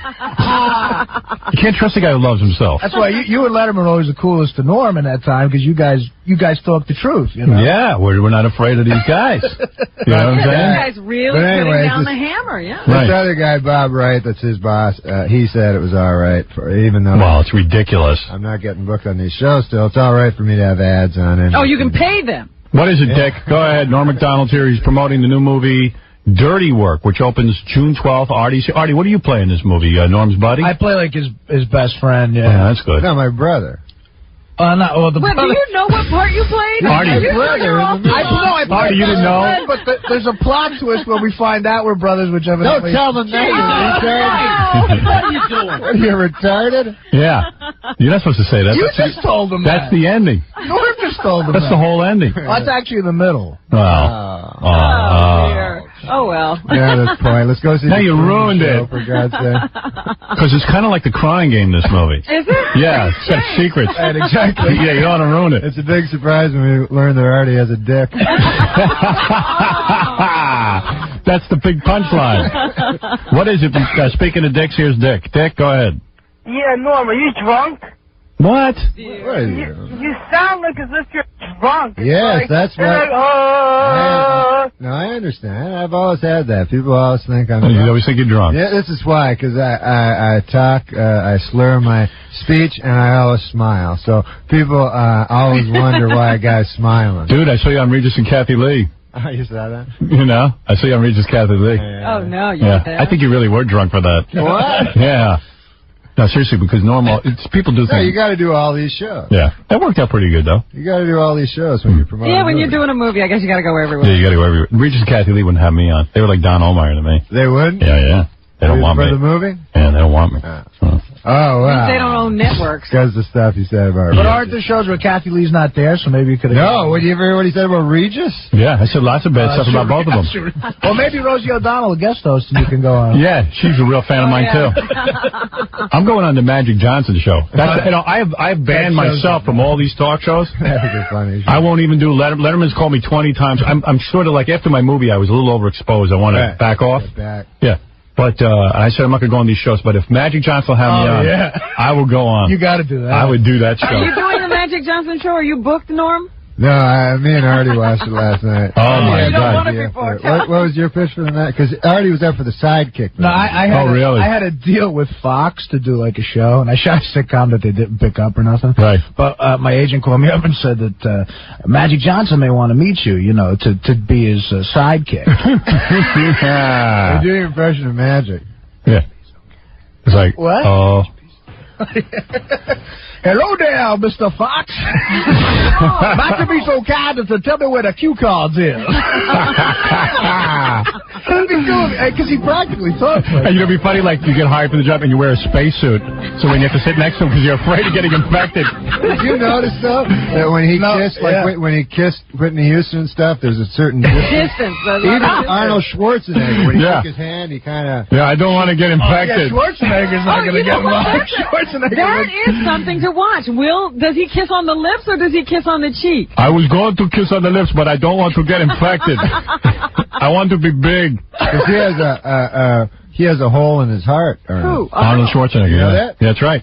That's right. So he doesn't want to get like what is it? An AIDS-soaked heart. Right. Oh, God. That's the name of a country song. Yes. Arnold was wearing flesh-colored gloves. Tom, you're on the air. Go ahead. Yeah, I used to work at a restaurant uptown. We used to do the the Saturday Night Live parties. Yes. And I remember one year, it was like 2 years ago, right at the end of the party, I didn't know who Norm Macdonald was then, but he was kissing Elle Macpherson, who I recognized, right at the end of the party. And we were like, and I didn't know if it was true or not. We looked for it in the gossip papers. We never saw nothing. And it was like... So you were making out with Elle Macpherson. Was he making out or was he just kissing? You didn't know if like it was making true. out with her. He was making out. What do you mean you didn't know if it was true? You saw I it, didn't huh? know who you were. They so saw I it, but they didn't know. read it, so they can't tell if it's true. Was he feeling her up? Oh, yeah. No, he was just like kissing her and hugging her on the floor, and they ended up like leaving together. Cool. Yeah, I know you banged her. Oh, man. No, that was me, actually. Yeah. No, why don't you come clean on that one? I already banged Angus McPherson. A grip on the movie. Oh, man. Hey, here's a guy who says he worked on the movie Dirty Work. Oh, he did? Yeah, this guy's name is Chris. What did you do on the film? Yeah, what's up? How you guys doing? What did you do? I was doing actually some location work, and also I did some extra work at this time, so I was trying to make some extra cash doing here and there. And I was working on the film, and I got the whole impression that the whole film was like, there was like no script. Like, everything was that Bob Saget asked people to do. Everybody's like, yeah, sure. And then they did their own thing, like, Norm was the coolest guy, man. So nobody paid attention to the director? That's pretty cool. Oh, no one took him seriously, man. Everybody like laughed. Norm, can't that... This is an extra talking. Yeah, Norm, can't that ruin a film when no one pays attention to the director? The extras were goofing on Like him. the extras go, yeah. Yeah, sure. Everybody, it was funny, man. It was funny. It was funny being on set and stuff and seeing how things were done. And I think it'll be a great movie just because, you know, Norm, you carry your own and you do what you do. And, all right, so this guy was a big fan of yours. Maybe, Norm, you should have directed. Yeah, maybe Norm was directing if nobody was listening to Bob. I'm picturing Saget with a beret and a megaphone being totally ignored except by some of the girls in the movie. Beret? Yeah. Seymour Butts with a beret. Hey, you're on the air. Go ahead. Yeah. Norm, I gotta say, don't put up with all this crap you're getting. You're the funniest guy on the face of the earth. Every time you're on Conan, it is the funniest show I've ever seen. I can't go on Conan. So when you were doing the crack whore, yeah. the second you were saying crack whore, that was hysterical. I saw you. Got Jason Priestley tomorrow night. Yeah, instead of Norm. And what did he do, man? Did you screw Don O'Brien's wife or something? Why does he hate you so much? Yeah, you would have think you banged his wife. Yeah, I don't know why. That's crazy. I don't know if you recognize this guy. It's Kevin Nealon on the phone. Ex-Saturday Night Live guy. Anyway. Outrageous. Yes, that really is. Anyway, and here's a guy who says Artie is wanted in Tijuana on some charges. Chris, what is this about? I don't know if he knows it or not, man, but I was down there like a couple years, was it last year? And his picture's up. Stop. That's ridiculous. You deny that. Artie Lang it is? Oh, that's her name? It's some Artie guy who wanted in Tijuana. Well, listen, you guys. The movie opens this weekend, on Friday. Yeah, Friday. Now, will you guys be sitting by the phone waiting to hear the box office grosses? Premiere or anything? No, we don't have a premiere. No, I'll be in rehab. Yeah, probably. I'm in weekend rehab. Right. And what will you do now, Norm? Now, the movie will come out. Yeah. And then you wait to see how you do at the box office. That'll determine if you get to make another movie or No, not. I'm doing another movie in a week. You're already starting another movie. Yeah. What movie is that? It's called Ball Busted. Ball Busted? Yeah. Now, what's up with that? Is that about revenge business for hire? Yeah. Every movie you're in is the same. No, so that's called Ball Busted. Yeah. So I started that in the summer. Right. And then, Did you write that one? no, another dude wrote it. Right. And then me and Frank are writing another script for after that. Oh. But mostly I'd like to go back and do some TV. TV? Really? Yeah. You do want to go back on Oh, TV? yeah. What, you want to do like a sitcom like David Spade? What? You want to do a sitcom like David Spade or something? He's got an easy job. Yeah. That's good, just reading what guys write for you. Yeah, but it's hard to get a good thing like that, a good one. Yeah. You're looking, though. Yeah. You want a job where it'd be easy, right? No, I want a job where it'd be a real good thing that I could write myself and be real funny. Well, who are you hanging out with these days? You got any famous buddies? Who are you hanging out with? Me. Yeah, Artie, that's it? That's as famous as it Oh, gets. that's pretty sad. Me and Artie, because in L.A. I don't know anybody. You don't hang out with any ex-SNLers? No. Spade. Spade. Is he still banging that chick from Buffy the Vampire Slayer? No, he broke up with her. He broke up with her. He got rid of her? Can you imagine? Only an American guy who looks like that would be getting her. Only in showbiz. Sitting next to George Siegel, who does that. Is it George Siegel? Yeah. Who does that show with That's him? right. Yeah. And he looks like a munchkin. He's so little. I know. And he gets laid like crazy. I got already a co-star in Roland Spade's new movie. Is that right? I got it myself, I think. Oh, I'm sorry. I was auditioning for a movie, for a David Spade movie, and I called Norm. I said, could you call Spade up and see what you could do? And Norm calls me back and says, I can't get you in the movie, I can only get you out of it. I can only make sure you don't do it. Right. Once you get in, you can get you out of it. But Spade's a good guy, man. He put me in this movie. Oh, okay. Yeah, I like David Spade. He's funny. This interview go good? What, this one? It was all right. It was pretty good. Very good. It was good. It's always good to have you here. Yeah. You know, you could put out a little more. Oh, stop it. He's been good. I've enjoyed him. Yeah, you prepare a little more for Letterman and those guys because you think it's TV. But I tell you, man, I got more people watching this.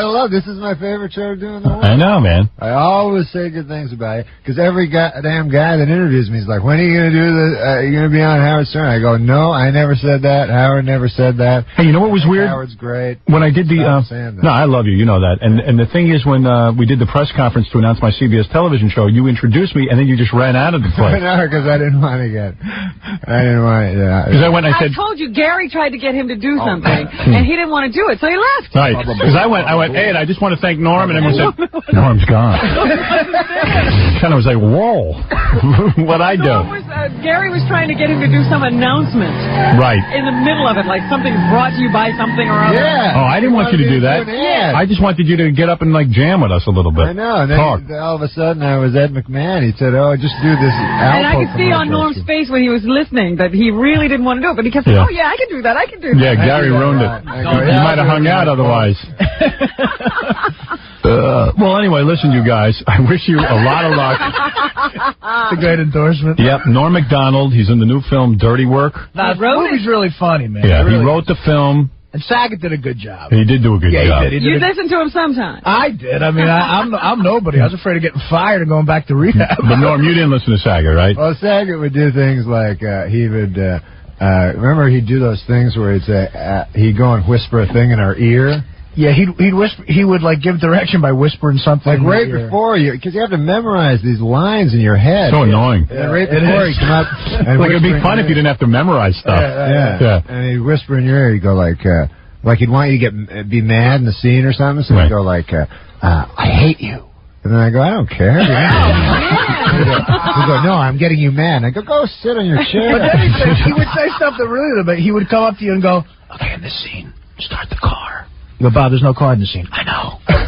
I'm going to go back over there. Go back behind the camera. See, I know what you mean, because when I was acting, the director, Betty Thomas, would come up to me and she'd say, I didn't want to tell you something, but I have cancer. And I went, oh, my God, what? And she goes, hey, you see your reaction there? Just do that at the table. That's what she would do. Yeah, and it worked. Yeah, I worked with her on Dr. Dolittle. Yeah, how was that? Dr. Dolittle? She kept carping about how you wouldn't be a hamster or something. I didn't want to be in the movie. I wouldn't bring that up. Betty wanted me to be in that Dr. Dolittle movie. But I said, so she's carping to Norm about it? Yeah, so I was like, Betty, I don't want to be a hamster. I mean, what the hell is that? So Gary Shandling took it. Oh. Yeah. Oh, I thought Chris Rock was the hamster. No, he wants to be a hamster. I don't know, whatever was a ferret or whatever. You know what I mean? Ferret. Yeah. I said, Betty, man, call me up when you got like a people kind of thing. You want to be a person. Yeah. All right, I got to blow you guys off because I got two important guys in the hall who have to meet with me. Who is it? The head of CBS and the head of programming. Oh. Yeah. They need to talk to me. I just got a note. Oh, really? They're waiting to talk to me. Les Moonves? Les Moonves. You know that guy? Is he here? Yeah, he's a good guy. Oh, I don't know him, but... Yeah. He's my favorite executive. He'll sodomize you guys. Oh, my God. I'm just kidding. I was up in his office. Yeah? He's got a bedroom in his office. Holy Lord. That's the way to do it, man, if you're an executive. Well, he said when he gets tired, he can lay down. Yeah. Artie has a bathroom in his office. Yeah. Thank you, my dear. And Mel's our boss who just bought CBS, so everyone's got to listen to him even less. Really? Yeah, it's really funny. Oh, that's cool. And then Mel had to meet with... He's a big shot. Yeah. Mel had to meet with all the guys from 60 Minutes yesterday. Yeah, Mike Wallace and all those guys. Because those idiots, they're upset that Don't say they're idiots. Yeah, they are. They're going to do a thing on you. No, they hate me. They always do a thing on us. It's never good. Right. But Mel will straighten that out. Because he pretty much has editorial control over 60 Minutes. So, these guys, 60 Minutes demand a meeting because Mel wants to put a second night of 60 Minutes on. Oh, yeah? And you're like, no, man, don't do that. We'll quit if you do that. And Mel says, so quit. Who cares? You guys are 100 years old anyway. Who needs you? Oh, Yeah, it was great. Yeah, they got to revamp that. I read in the paper, you put them right in their place. I told him, I'm going to London. You guys do whatever you want. Yeah, do whatever you want. That's the way to run it. Do whatever you want.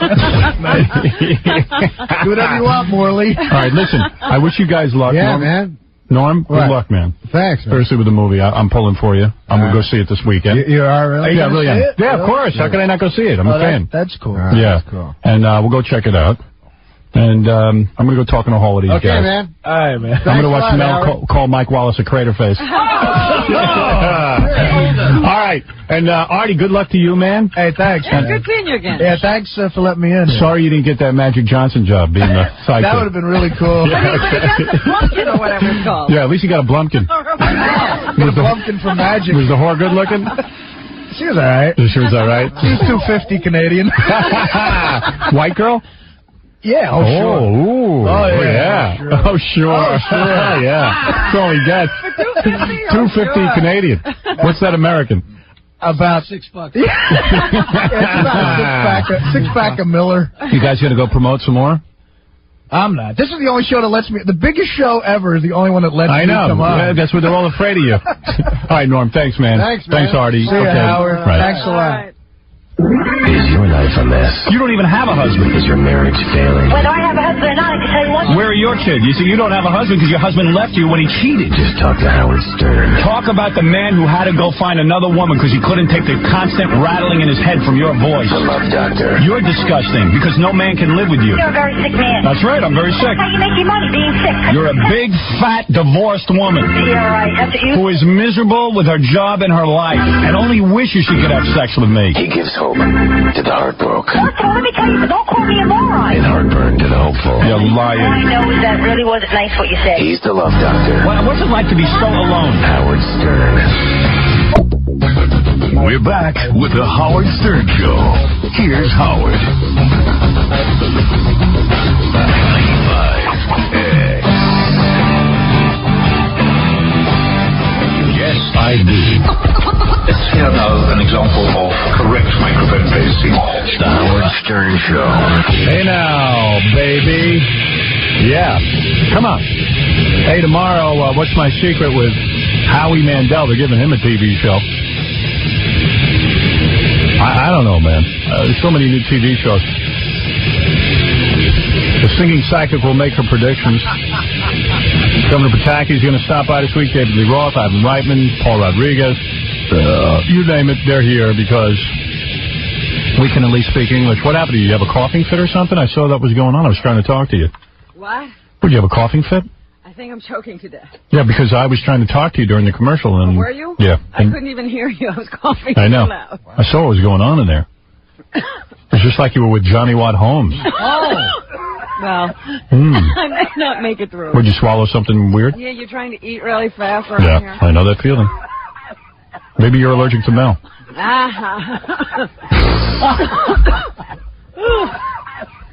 Yeah, we just had Norman here, and then the two big guys from CBS were in here. Yeah. The biggest guy. And Les Moonves. He's the head of programming. I was trying to get to feel the real doll's breast, and he wouldn't do it. I wanted to see if he would do it. I said, hey, touch our breast. No one will do it. Why? They're all uptight because they're businessmen. Well, they're in a room full of people. Yeah. They're witnesses. Well, Les is an attractive guy. He used to be an actor. Really? Yeah, and he was like okay as an actor and like got some parts and junk. But then he became an executive, and then he started running a company that developed Friends and all these other shows. Oh, yeah? Yeah, something like that. Mm-hmm.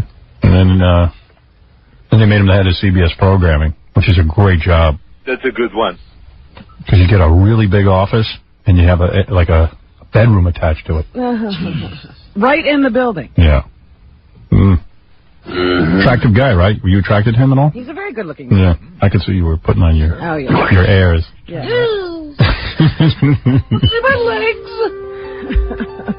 I love your pairing of the Ray Romano show twice on Monday nights. It was superb. I didn't hear her say that. You said that, Robin? I didn't say anything like that. Oh. Right, you made that up. Of course I did. Oh. But I'm sure it was something like that. How do you feel about the pairing of the Ray Romano show? Well, I think it's superb. Yeah. I was telling these guys they better get their act together, and I give them a You're pep giving talk. them the pep talk, Yep. sending them out to make the new fall season. Yeah. Oh. So why don't you consult me? So I was trying to get Les Moonves to touch the real doll's breast and squeeze it and play with it. He wouldn't do it. He's all uptight. I said, come on, squeeze it. It's a big deal. It's a doll. It's not a real person. Yeah, you can squeeze a breast. Big deal. It's not even a breast. It's a piece of silicone. Then I felt kind of stupid sitting there rubbing the breast. Norm Macdonald, that was fun having him in. Norm's a great guy. He is a great guy. Where'd he go? I didn't even get to say goodbye to him. I was so busy I think schmoozing. he's still out there. I was schmoozing with the brass. I know that was kind of bad, so I had to take care of it. I thanked them for being on the show. Did you? Good. Okay. You totally ignored them. Hey, I got guys I do business with. Priorities. Yep. I'm a business man. Oh, dear. You don't see me out of work like Norm. You know how to take care of the executives. Yeah.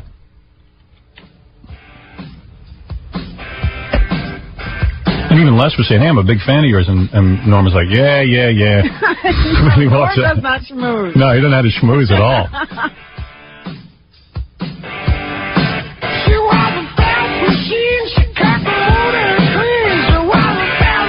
Hey, here's something weird. There was this thing on the internet, Kellogg's. You know Kellogg's? Right, the cereal company? Yeah, those guys.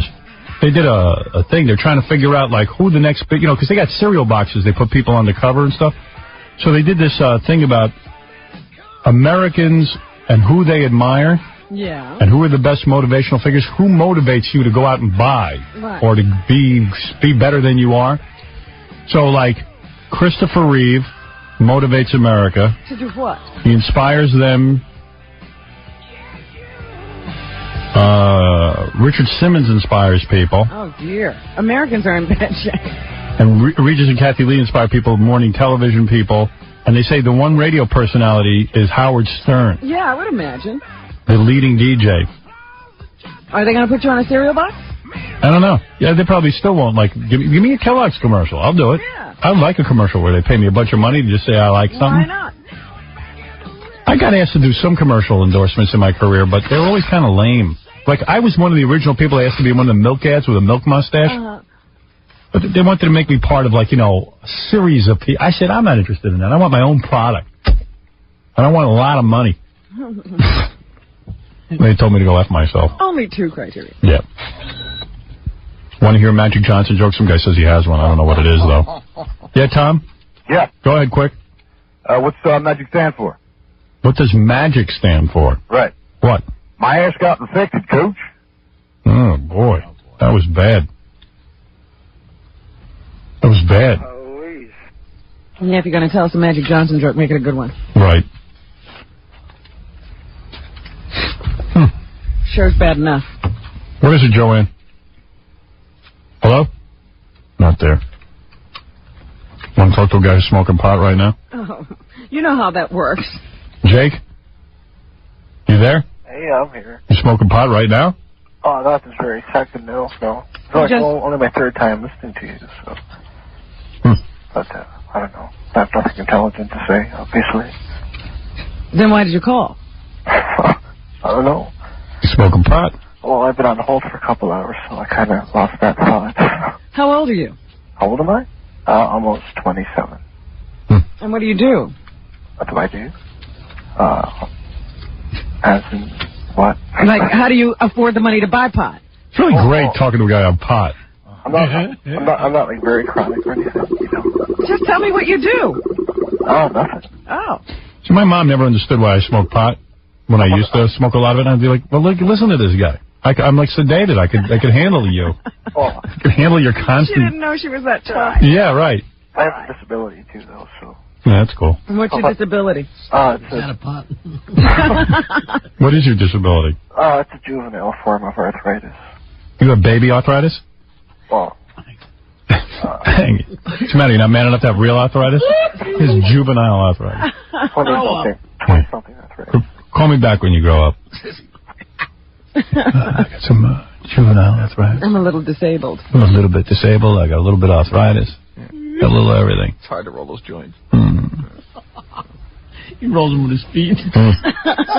Got a letter from Boris Gardner. You remember who he is? Yeah, the guy who sang Every Nigger's a Star. Yeah. How could I forget that? Want to thank us for the opportunity.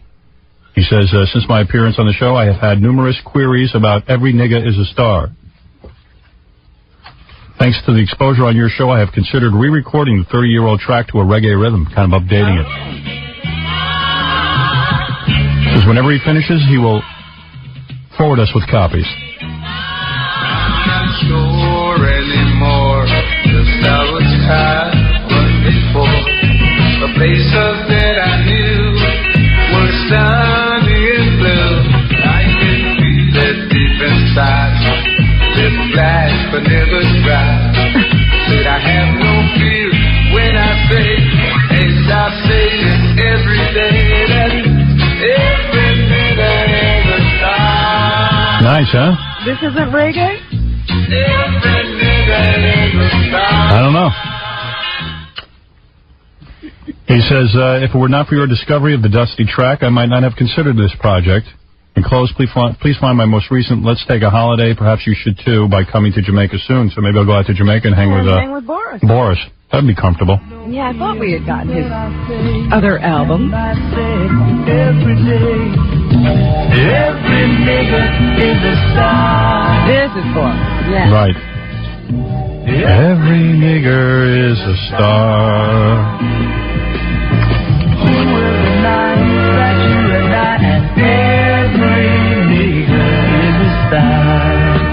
Got a letter from some girl who, always heard us talking about how women are kind of stinky.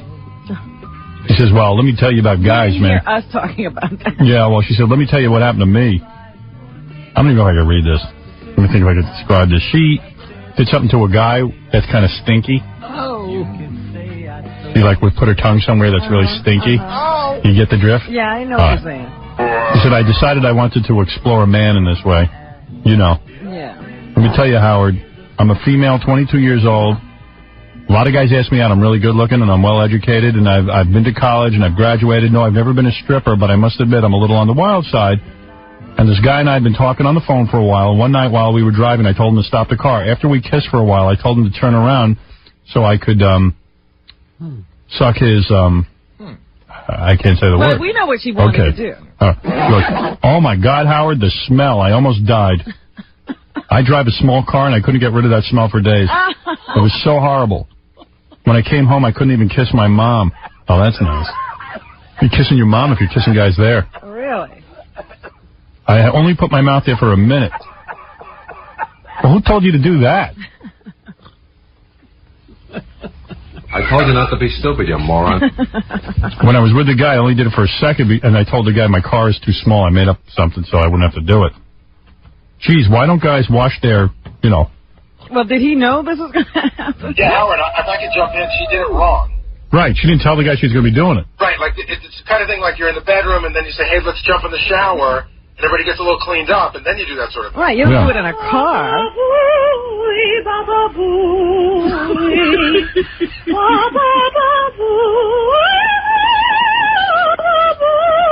Yeah, I mean, in all fairness to that guy, he didn't know he was going to be getting that done. We don't know what he might have been doing. I wouldn't tackle that area unless you give a guy a warning. Oh.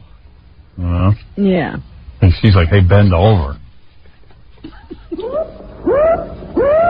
What's up with that?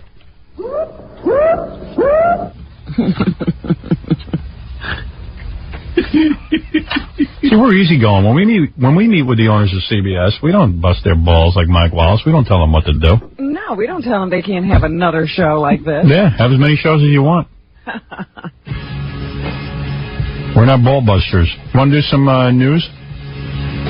I'll try. I'll see if I can talk. Do the best you can. If you can't do it, you can't do it. You got something caught in your throat. Yeah, and it won't go away. Want to take a hit of some water? I've been doing that. It was funny, Robin was choking, and I was watching this, and Scott, the engineer, walked in, and he goes, let me help you. And she goes, get the hell away from me. He didn't say, let me help you. He said, is something wrong? Like, I look like I could have a conversation. Right. And I was like, yes, something's wrong. I need some water, and I ran to get some. Can I get something for you? He was probably happy you were choking. Oh, I'm sure. Because he just went away. He didn't stay around to make sure I was all right. If she cooks, I won't have to do those cuts anymore. That's right. Hey, some girl who listens to the show says she works at a porno store and they've got a new doll in that has a rotating tongue for guys. What? Mariana? Yes. What do you mean? Like the doll's tongue rotates? Right, it's like you can French kiss her. Oh, my goodness. Is it a rubber doll? Yes, it is, and she also bends over, like she can bend over so you can get it from the back. Is this a blow-up doll or...? It's a blow-up doll. Oh. And it's a replica of Chasey Lane, the new the porno And the doll. tongue goes around and, like, I wonder if... I'm sure that's not for French kissing. Yes, it is. No, I'm sure it's for something else. Well, I guess, but it says, like, you can French kiss her and stuff like that, and the tongue actually rotates. Like guys want to get a doll and kiss it. Yeah. Right. Oh, well, you know, there's other parts you can... Kiss me there, too. Are you buying this rubber doll? I might look to invest in this company. Hey, if you can, get me a copy of that, will you? Of what, the doll? Yeah. Okay. We'll try it out here on the air. We'll tell you if it's good. Okay. We're into testing porno products. I'll try it. We're the Consumer Reports of porn. Yeah, I can recommend the real doll, that's for sure. Thank you. Okay. What is it, Roy? Hello. Yeah. How are you today? It's a great honor to speak to you. Thank you. We saw your movie and everything, but I just wanted to call and say thank you. You did a great honor for me. Hi, Robin. Good morning. From Cleveland, Ohio, and we were... Okay, let's do the news. All right, we'll be here all day. I think that was Roy Rogers. I recognize the voice. Sounded like it. Yeah. Hey, Trigger. Robin's News, where she reads the top stories of the day and I make commentary in between. Some people like this part of the show best. Some people say this is our strongest part of the show. I don't know. I think it's all incredibly good. But I am biased. All right, Robin, what do you got? Well, I thought we'd start off with something. I told you a couple of weeks ago that Soupy Sales is having a resurgence in his career. This is the only show where Soupy Sales will be the lead story. I love it. Holy mackerel. So now he's out doing interviews. Yeah. Soupy is in several movies that are coming out and has an endorsement deal with MTH Toy Trains. Wow. Here he talks about Frank Sinatra being hit by a pie on his show. That Frank Sinatra, he came on the show, and it was wild. Well, Frank had done it twice, you know, and he was the first one to get hit. Wasn't this show 1954 it was on? I mean, I don't even remember this. Yeah. And he's still talking about with a pie. And people said, does he know he was going to hit with a pie? So well, if he did not be a right turn on I-95. What?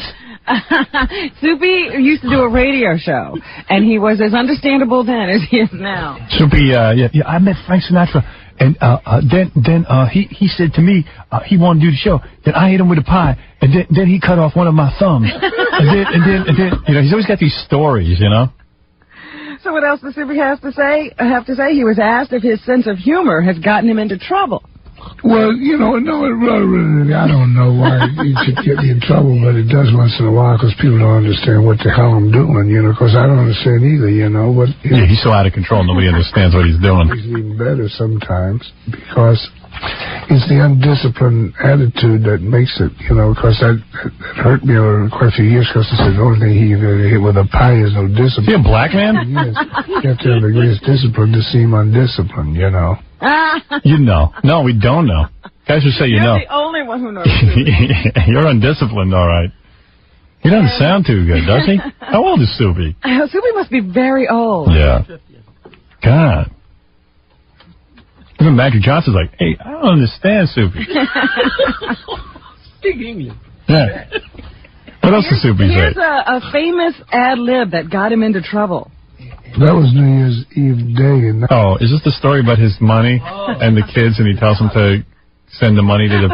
How many times did he do that? I don't know, once. He's been telling this story for about 100 years. 1965, and we had a minute to go when we were in a commercial, and the director said, what do you want to do? I said, well, I'll ad-lib something. So we came out. I said, hey, kids, last night was New Year's Eve, and your mom and dad were out having a great time. It's only right because they work hard all year long. They're probably still in the bedroom. Did he have a stroke?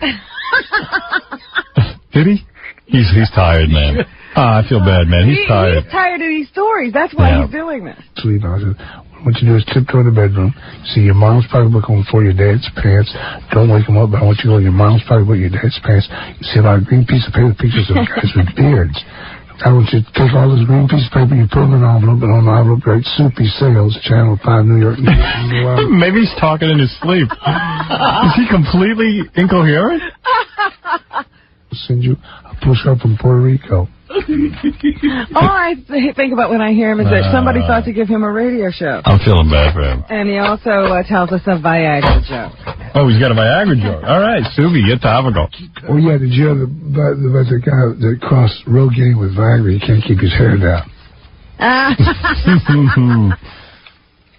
He threw that one right away. Nice. You know, his delivery. Come on, Subi. You hear about Viagra? Yeah. I know that was the lead story, Ron. When we come back, we'll do the rest of the, the mundane. I just have to keep you up to date on what's happening with Soupy. We'll do the leftover news in a minute. Warning, don't fidget with that remote control. There's more of Howard Stern. This is Howard Stern. The Howard Stern Show. He's really a great guy. He really is my best friend. The Howard Stern Show. Well, let's see. Mira Sorvino, Carl is somebody. Yeah, one of the girls is in the movie, and Mira met him a few weeks ago. Cheryl Courtney. A couple of months ago. Joan London. Angie Everhart. That's who he did date, right? Elle Macpherson. Jeez. And Jim Carrey's searching for happiness, so he goes to, like, psychics and astrologers. And you believe that? that's what it says here. Now he says, one psychic even told Jim to collect ribbons to find the missing colors in his aura. So he spent an entire afternoon driving all over Los Angeles, visiting stores, trying to get the ribbons he needed. When does he have time to work? He had to take 10 months off, according to his interview with Oprah. Find ribbons. To collect ribbons? Yeah. Why did he have to take 10 months off? I don't know. I don't know anything about it. It scares me.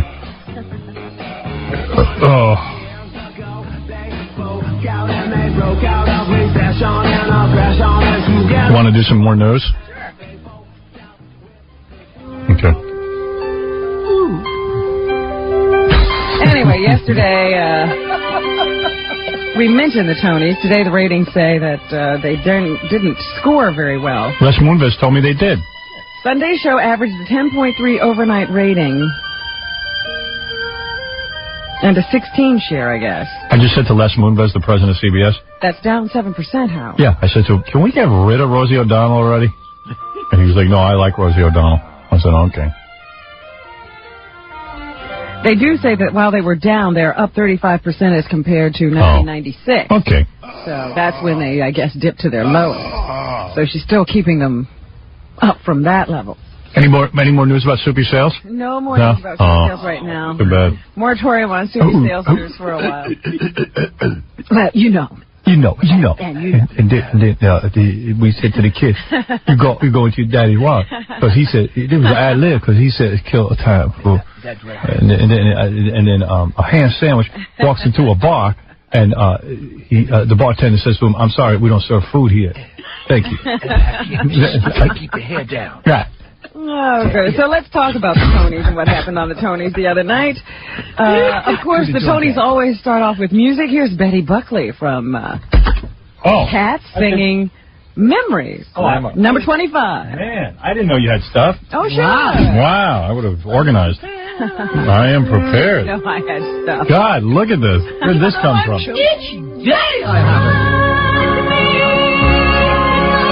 Boy, Betty Buckley can sing, huh? Yes.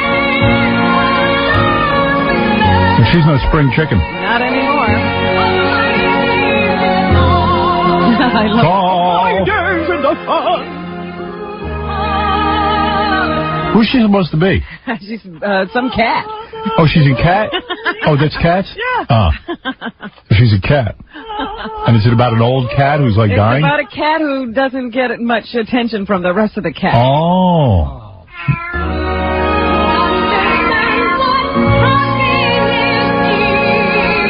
Very sad. And then, of course, Rosie has to sing. Oh, Rosie, yeah. I've been watching her growth. I told her she should have it removed. Yeah, that's right. That's right.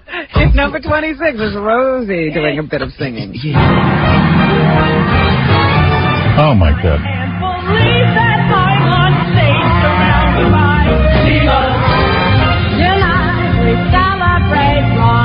Oh, the whole Tony singing so she can get up on stage and... That's right, parade around and sing. And then, of course, she has to do a monologue because Rosie is a comedian. Good evening and welcome to the 1998 Tony Awards, not the sideshow, the main event. Coming to you live from New York, the town Godzilla destroyed. Why? He couldn't get tickets to Cabaret. There you go. Tonight we celebrate the best of Broadway this year, which will be enjoyed by people across America and around the world for years to come. So much has happened since we saw you last year. 42nd Street is back. Not the musical, the entire street. It's Family Eyes. Is there a guy following her with a pail and shovel? That's a good one. She's so fat now that she rests her hands on her belly while she's talking like a pregnant woman. It is, really. Last night, I saw 4 hookers dressed like Teletubbies. It's a Teletubby. It's some British import. It's a new kiddie show. She would know that because she has children. Yeah, why'd she get them? And it was a great year for straight plays. What does that mean? I don't even know what it means. Saying straight plays. Is it a gay play? It must be a gay thing. There's biggest plays, art, 3 guys scream and argue about art. Jane Alexander. Oh, you know what? I had it with her. I gotta listen to this crap. And, of course, there's always music at the Tonys. Here's music from Ragtime, number 36. Ragtime? What? How do people pay for this crap? Oh, I'd rather have needles shoved into me, hot burning needles shoved into me than sit in a play listening to this crap. I swear to you I would. Like, what is this?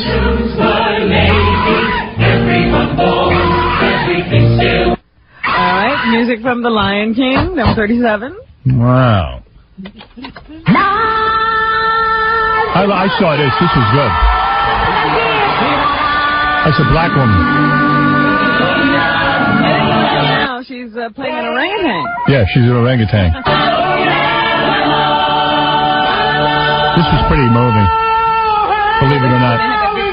Yeah. There was this kid. What happens is, the whole play, for those of you who've never seen this, everybody's dressed up like orangutans and giraffes and elephants. And lions and tigers. And they have these huge, heavy costumes on that weigh like hundreds of pounds.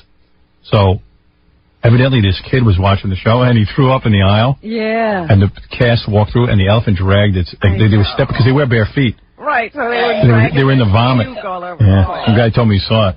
Well, who did that happen to? I don't know. Some guy told us that. It was Matt Lauer. Matt Lauer said it. Yeah, it was a funny story. Like all these people had to perform with vomit on their feet. It's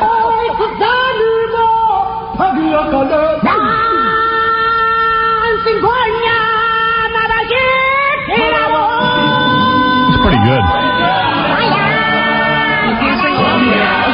That's something I couldn't do. I couldn't sing like a monkey. And then, of course, there's Cabaret. That show creeps me out. I've never seen it, but... It looks even weirder now than it ever was. Anything with Schweinhunds freaks me out. I don't even know what it's about.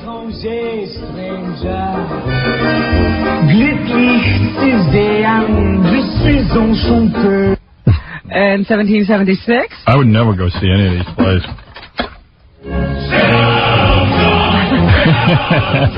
This is a play about what? Start of the country. 1776 is when we declared our independence. Yeah, you go see that. Sound of Music. Wow. Why am I not into any of this?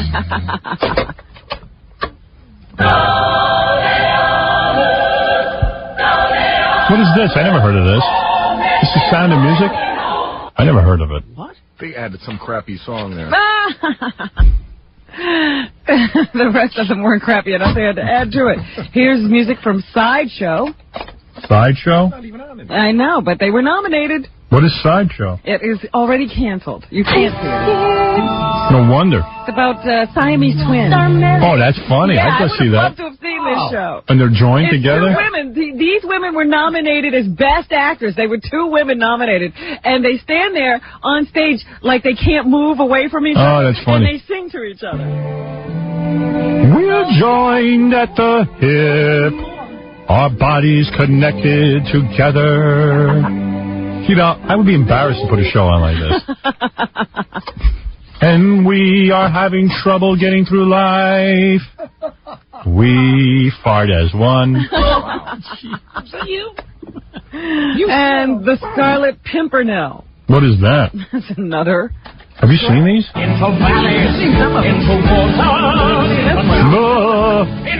All right. So now, who won the awards? Here's Anthony LaPaglia, who is in A View from the Bridge. He won for Best Actor in a Play. This is absolutely mind-blowing. I can actually see you. That's the big problem. I have a lot of people to thank, and I blanketly thank everybody in the world right away. Shut up. I want to thank my fellow nominees, Alfred Molina, John Leguizamo. Oh. Shut up.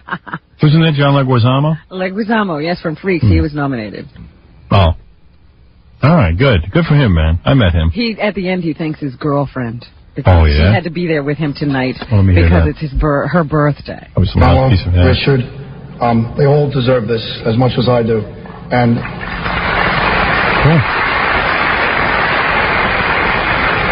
I share it with you, but it's coming back to my house. Okay. I also want to thank my... He's a white guy, so he didn't thank God. No, they never thank God for white people. Oh, they're all going to hell? Yes, in particular, Allison Janney. She was in my movie. Yeah, she played Judy. Who is just a phenomenon. Anyway, I also want to thank my girlfriend, who has the unfortunate distinction of having her birthday today. So happy birthday, sweetheart. Thank you very much. Like she's not enjoying being at the Tonys. Yeah. Yeah, what a drag. She has to go there with her boyfriend while he wins something. Best Actress in a Play was Marie Mullen. She beat out Allison. Ladies and gentlemen, this is indeed a very great... Theater people are wackos. Oh, A lot of breath. Most important night of my life. John, I'm so thrilled. Thank you so very Thrilled. much. I'd like to thank Martin McDonough for his wonderful play. Gary What is she, Hines for the Irish? direction. Yes, I would say so. She's not from Great Neck, I know that. Best featured actor or actress. They give me actor first. Here's Tom Murphy from Beauty Queen of Lebanon. This is a very, very special moment. I'd like to thank... White people are so boring when they win. He got a little better. The American Theater. So thrilling. Not for us. First off, I'd like to thank the extraordinary people that I work with every night and who I... No wonder they had low ratings. What is it, David? Yes. Yes. Yeah, Howard, I love you, man, so I'm going to help you out here. You're afraid to tell Robin that you hate the clips at the end of the show. You guys play the snoring thing and everything every day. We love the clips. Oh, come on. The Harrison Ford thing every day? That was funny. Don't tell me what you don't like the news? Yeah, but I love the news. Then don't listen. Turn it off. No. I love you guys, but... You're an asswipe. Go ahead. My clips are part of it. Anyway, I had a question about that guy because at the end of his speech he says, and I want to thank whoever wrote this play for the greatest fecking play. Fecking? Yes, he says the greatest fecking play and the greatest fecking, and it all went out on the air. So I was like, well, if you say it that way, is that okay? It's all right. Cool. I should listen to that. I just threw it over there, though. Okay. What's the number on that? FU. Number 31. I got to go find it. No, that's not 31. It isn't? Hey, Well, Gary, maybe number 30. It's probably close by. We're kind of close. It's a guy, 30. Number 30. Number 30. What's the guy's name? Tom Murphy. Tom Murphy. There it is.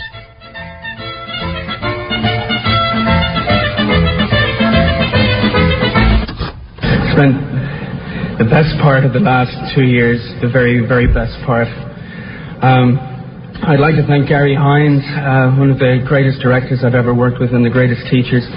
I'd like to thank Martin McDonagh for his great feckin' story and his great feckin' lines. Feckin'? What's a feckin'? I'd like to thank Marie. I don't know what he said. I know, but I'm not sure. No one knows, so it's cool. You could say that. No, I'll throw it away. Best actor in a musical was... There's Feckin' Fred. Oh! Alan Cumming for Cabaret. Come to Chicago. Yeah, that was that guy we just heard singing. Oh, gosh, thank you so much. Thank you. I want to thank everyone that Natasha Richardson thanked, except Liam Neeson. I'd like to thank everyone at the Kit Kat Club on West 43rd Street, especially Landon, my dresser, and Kristen, who does my makeup. I just love all those people there, and I'm having such a fab time. I'd like to thank my agents. I've got so many of them. You didn't use the word feck. Especially Paul Martino, who's my agent. All right. And, of course, Natasha Richardson. He just referred to one for Best Actress in Cabaret. Thank you, American Theatre Wing. It's so very humbling to be nominated in this category, given that I have virtually no musical theatre experience. This has been the most thrilling and most terrifying journey of my entire professional life, and I wouldn't be standing here without the help of some very special people, and I wish I could thank them all, but I can't. All right, we get the idea. And then Best Featured Actor in a Musical, Ron Rifkin. This is the guy who said he was out of show business a few years ago. Really? He's in In Cabaret. 1984, I went into the coat business. I gave up acting, and I thought that I would never step on the stage again. Somehow I managed to keep dreaming. Keep dreaming, because you'll probably be in the coat business another 6 months as soon as this play closes. And I did never dream that I would be in a musical on Broadway, much less receiving an award for it. So I want to thank the Tony nominating committee. And all right, we get the idea. And Arthur Cinderella. McDonald won for Best Featured Actress in a Musical, Ragtime. Thank you, American Theatre Wing. Thank you, everybody in Ragtime. Thank you, Broadway. Thank you, Mom. Thank you, Dad. Why is everybody so out of breath? I don't know. They don't run to that stage. That's how I sounded when I first got in radio. I was so nervous. Yeah. I'd be on the air. Hi, Howard Stern. I don't know how they gave me a job. They must have been out of their minds. So I guess as a result of the continued strong ratings, Rosie will be there again next year to celebrate Broadway. Good for her. The results have come back from the toxicology reports on Bryn Hartman, the wife of Phil Hartman. What's her problem? Who killed herself and her husband a couple of weeks ago. And she was on coke and drinking? Let them tell us. Okay. You on drugs? Let me find it. What's she on? It's Los Angeles County Coroner Investigator Craig Harvey, number 12. Number 12. A lot of numbers today. Mrs. Hartman had a blood alcohol reading of 0.12 and had the trace of prescription medication known as Zoloft in her system. Zoloft. And also tested positive Captain Zoloft was in the Superman. for cocaine use. Wow. So she was drinking a lot of alcohol. 1.12 is pretty drunk. I'm so boring. I have nothing in my system. Zoloft, I don't even know what that is, but it's supposed to be an antidepressant and cocaine. Wow. All in her system. Hey, guys, don't put your wife on that combo. The coroner says she was definitely high. Number 13. Gary, give me a Tylenol. Oh, boy. The levels of cocaine were such that it's estimated that use could have occurred within 5 hours of her death. So she was really flying at the time she shot her husband in the face. Wow. Yeah, I'm flying too. Be right back with more news. 学校与学校之间的联系，通通会经过这个 Internet。好，那我们先来接一通观众朋友的电话，我们待会再继续这个问题，好不好？您好，您在电话线上，请问有什么问题？ Come on, Regato, Miss Robato. 您好，您在电话线上。 Wow, you in panties? Excuse me? All right, which one of you going to apologize to Pearl Harbor? 谢谢。好的，那么我们刚才提到了这个 Internet 啊，不管是。 You're listening to the Howard Stern Show. Hey now, Robin, we're doing the news, and let me remind you that tomorrow, Howie Mandel will play What's My Secret with us. Oh, wonderful. Got a guy with a secret. How long do you think Howie's TV show is going to last? Oh, I don't think very long. Yeah. But is it daytime? Yeah. 6 weeks. Vacation? Well, they usually let those go on a little longer. They do. Just because they have nothing else to put there. Howie's a nice guy and everything, but the world certainly doesn't need another nice talk show. Can I tell you? Unless he wrestles women and if he beats them, they have to sodomize him on camera. See, that'd be a good show. I'd watch that. Yeah, but who's going to take that challenge? That's an idea I had. Like every day Howie comes on and wrestles a woman, and if he wins, she's forced to sodomize him on camera. Maybe put a blue dot over it, because it's television. You know? You want to eat me? Anything in the news, Robin, that we didn't hit before? Yes, Phil Hartman. We were talking about him a little earlier and before the commercials. Well, you know he was in Third Rock from the Sun. He was in their final episode, which was to be continued in the first episode of the new season. What will we do? They've decided to reshoot the whole thing. They say that they thought it would be a disservice to Hartman just to do some quick fix and try to explain his disappearance away. So they're just going to reshoot. Wow. Charlton Heston has been elected president of the National Rifle Association yesterday. Good thing Bren wasn't in any sitcoms. They'd have to reshoot those too. Because we were thinking of casting her in a sitcom. They say that the National Rifle Association went to Moses for their presidency because they thought Charlton Heston could help them restore their image, which has been tarnished in the press. Here is the new president of the NRA, Charlton Heston. America didn't trust you with gays in the military. America doesn't trust you with our 21-year-old daughters. What? What are you talking about? We sure, Lord, don't trust you with our guns. Scary. Here's more. What's he talking about? Do you understand that? No. I promise the President of the United States I will never say one more bad thing about him if he will give us one city in which the Justice Department instructs the attorneys general, the prosecutors, that they will prosecute criminals when they're taken prisoner. What? Okay. What are you talking about? I don't know what Mr. Heston's talking This guy's about. a fool. Just know he's the president of the National Rifle Association, and he says what's in the Constitution holds now, despite changes in American society. It really meant the right of an individual, law-abiding citizen to keep and bear arms shall not be infringed.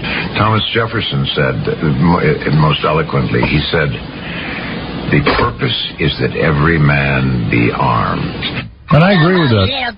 I believe people should have the right to bear arms, and I believe we should have guns. I am very pro-gun. I believe we should have guns, and we should be able to arm ourselves against the marauders out there. I truly do.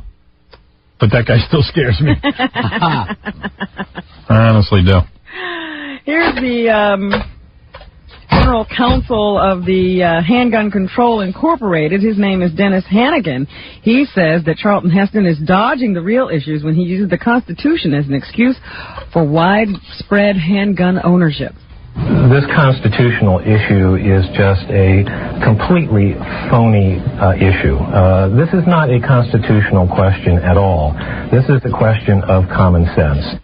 I'm surprised he knew what Charlton Heston was talking about. Yeah, we can still figure it out. And here's Sarah Brady, who's a gun control advocate. She says Heston won't radically change the organization's policies anyway. He's already begun to espouse the very same philosophy and rhetoric that the NRA has been putting out for the last 10 or 12 years. I'd like to, shoot at Charlton Heston's wig, throw it up like skeet and shoot at it. That'd be funny. Yesterday in London, Hunt's family and friends gathered at the historic Church of St. Martin in the Fields to remember Linda McCartney. Right. She died of breast cancer in April. They're calling it a Beatles reunion. Tracy Ullman was there. Oh. And she said... Probably wanted a date with Paul. She admired Linda McCartney for the simple things. A great mom, a down-to-earth person, and just everyone talk about how, and she had no ego, she was so friendly to everybody, and that's really important. Okay, better be serious. People for the Ethical Treatment of Animals was well represented there. And here's Dan Matthews, who says he's happy about the service and the vigil for Paul McCartney's wife. It's very uplifting. I think so many people have been mourning her death now for so many weeks that people are here to celebrate her life and recognize the wonderful legacy she left behind. Here's the McCartney spokesperson, Jeff Baker. He says McCartney compared his wife to a precious stone. He compared Linda to a diamond, many facets of a diamond, which he said that any facet you looked at, all the facets of her character, she was greater than any facet of the diamond. They did a lot of singing at the vigil and memorial service yesterday. Do you think Yoko is like a diamond? No. The Beatles came together with hundreds of other people to sing Let It Be. Here's the original recording of that song, which Paul originally wrote for his mother, who died of breast cancer when he was 14. So this is him singing at the tribute? No, this is him singing on the record. Oh. What the hell?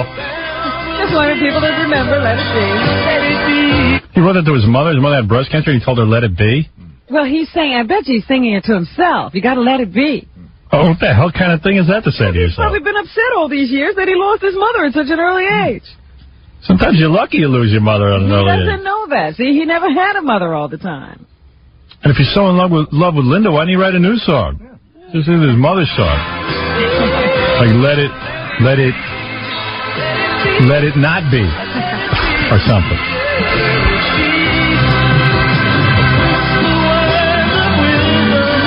Let it be. Why can't he just sing, I lost my mother at an early age of breast cancer, and I've never really... But, they always make it a mystery what these songs are about. In London last night, there was a tribute, as I said. Before her death, Linda and her husband recorded 6 songs that she'd written, which are part of plans for a tribute album. Here's Paul McCartney singing.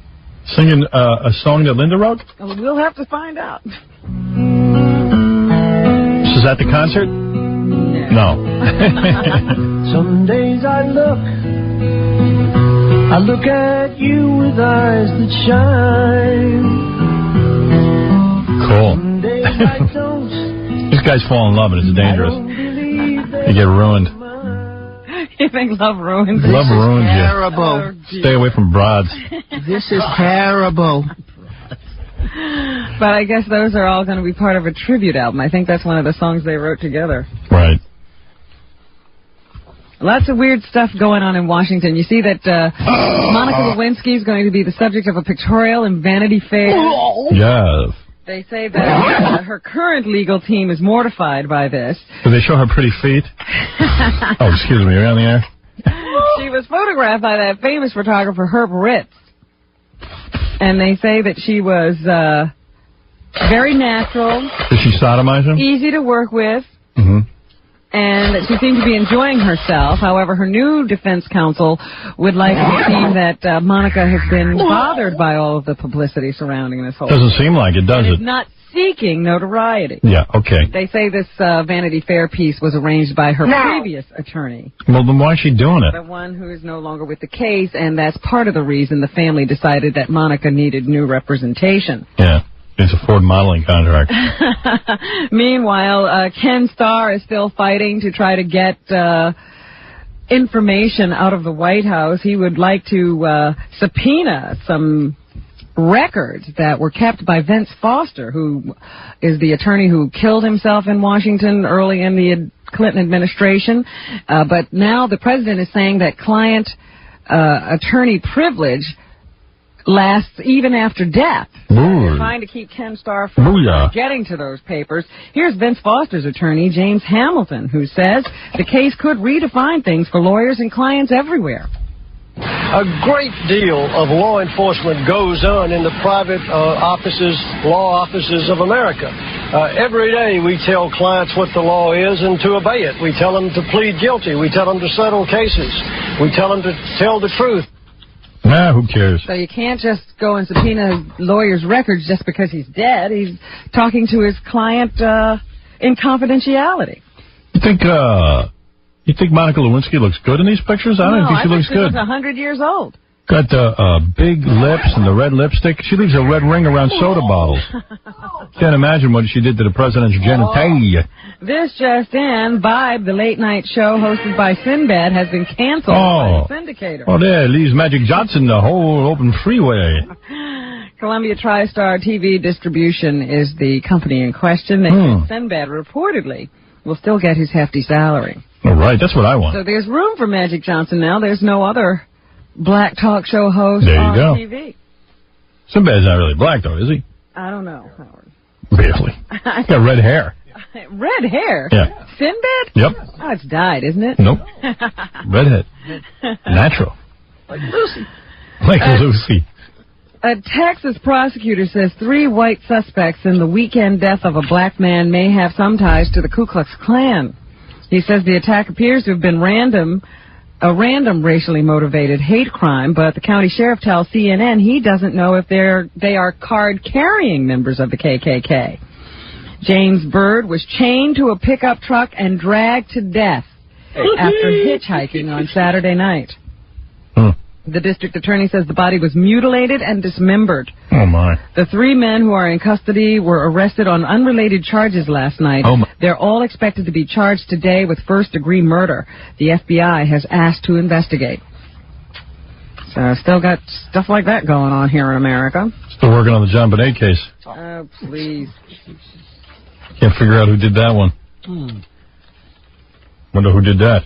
OJ. The Intel Corporation... Hey, look out! ...is now in trouble with the government. Who are they? Federal Intel, the Pentium makers? Oh, those guys? Yeah. What do they do wrong?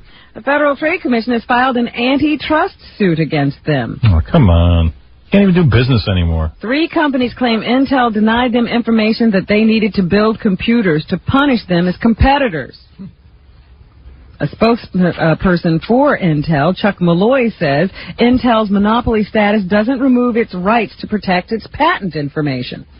Here's Mr. Malloy, number 6. Guys are just sour grapes, jealous, sore losers.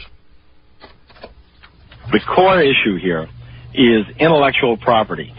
It is at the very heart of the high-tech business. And to change the law to say that somehow if you're successful, you have to give up intellectual property rights, changes the fundamentals of this business. Well, you didn't say anything while they were going after Microsoft. Another case no one understands. So now they're going after you. I know no one understands this stuff, but all these companies are in trouble with the government. Yeah. The more successful you are, the more they watch you. There was another almost perfect game pitched last night in New York, Howard, this time by a Met starter Rick Reed. I think he was doing really well until the 7th inning. Oh, heartbreaker. Yeah, he says it didn't really affect him when he lost his perfect game in the 7th. Here's Rick Reed. Disappointing. I just you got to step back and say, okay, it's over. It's time to start pitching again. That's all. You just got to regroup. Okay. So he just missed it by that much. Right. And the Chicago Bulls and the Jazz go back at it again tomorrow night. Michael Jordan is now telling the Jazz what they need to do. He says they need to find a way to adjust to Chicago's defense. The task that they have to deal with today is how do they break down our defense intensity. We seem to have a good plan to try to contain them from controlling the game from their set offense. All right, there. He's got to give them some tips.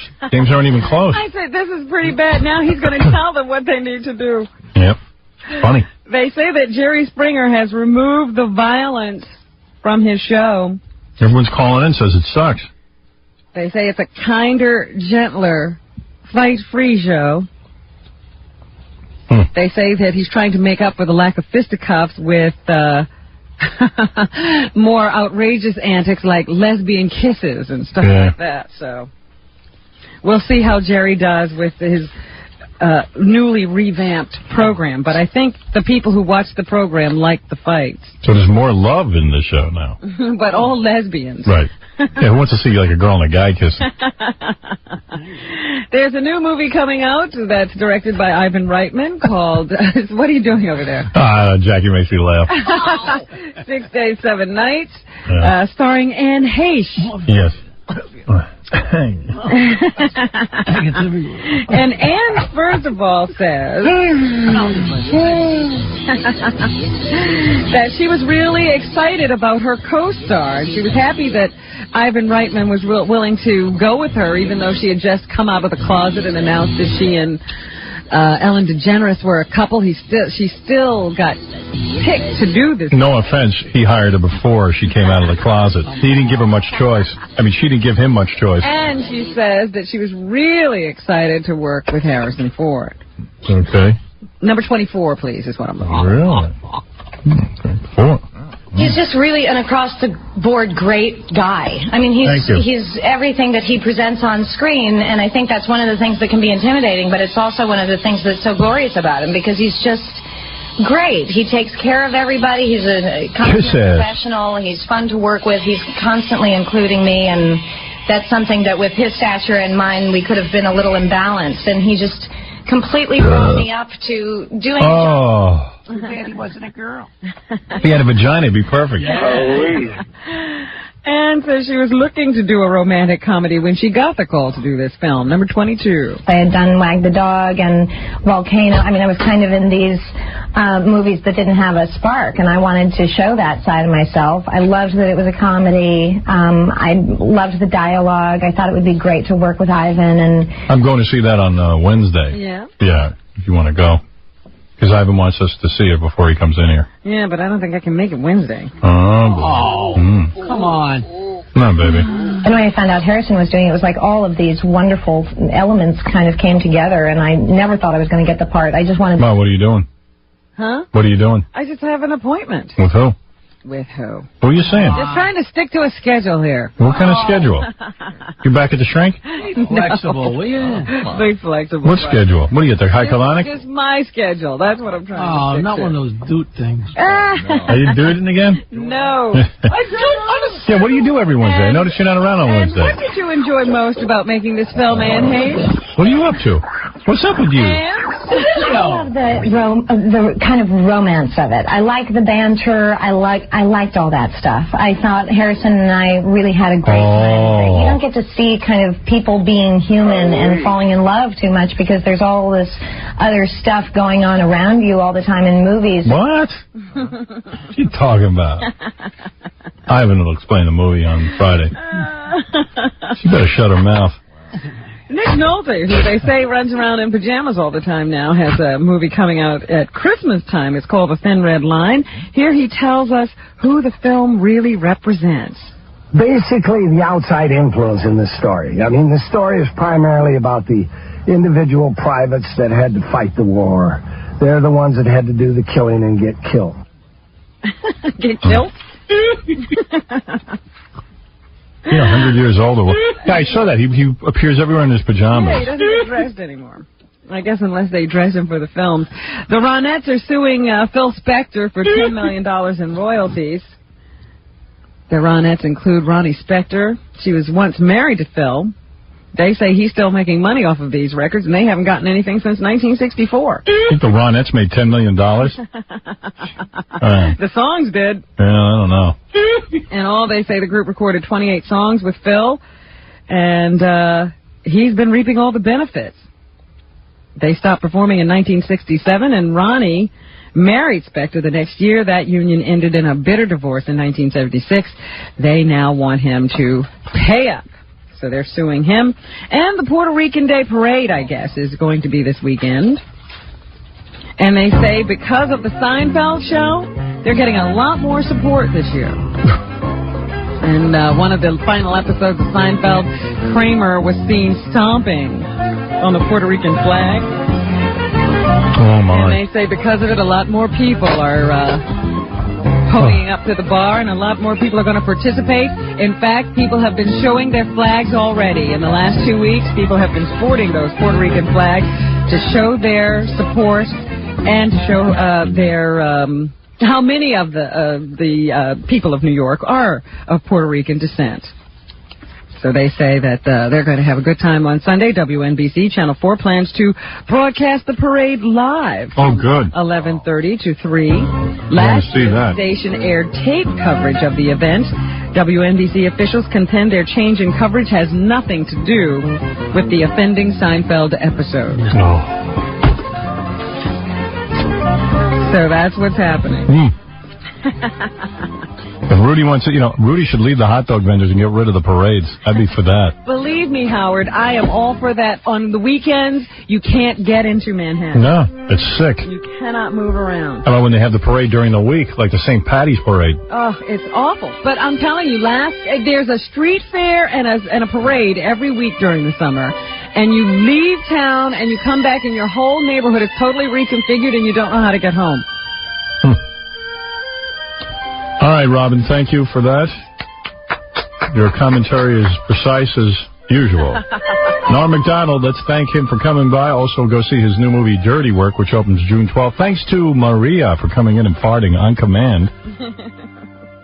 Jackie Too Many Heineken Marling, his 2 Filthy Joke CDs, Sergeant Pecker and The Joke Man, are still only $12 plus $4 U.S. shipping. Also on cassette, buy 2, get 1 free. Call 1-800-323-KING.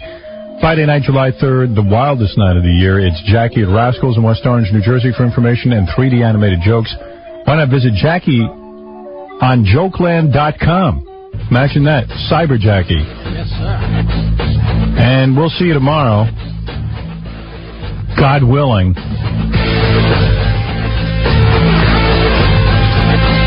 Here's a beautiful song that I performed on the Private Parts soundtrack.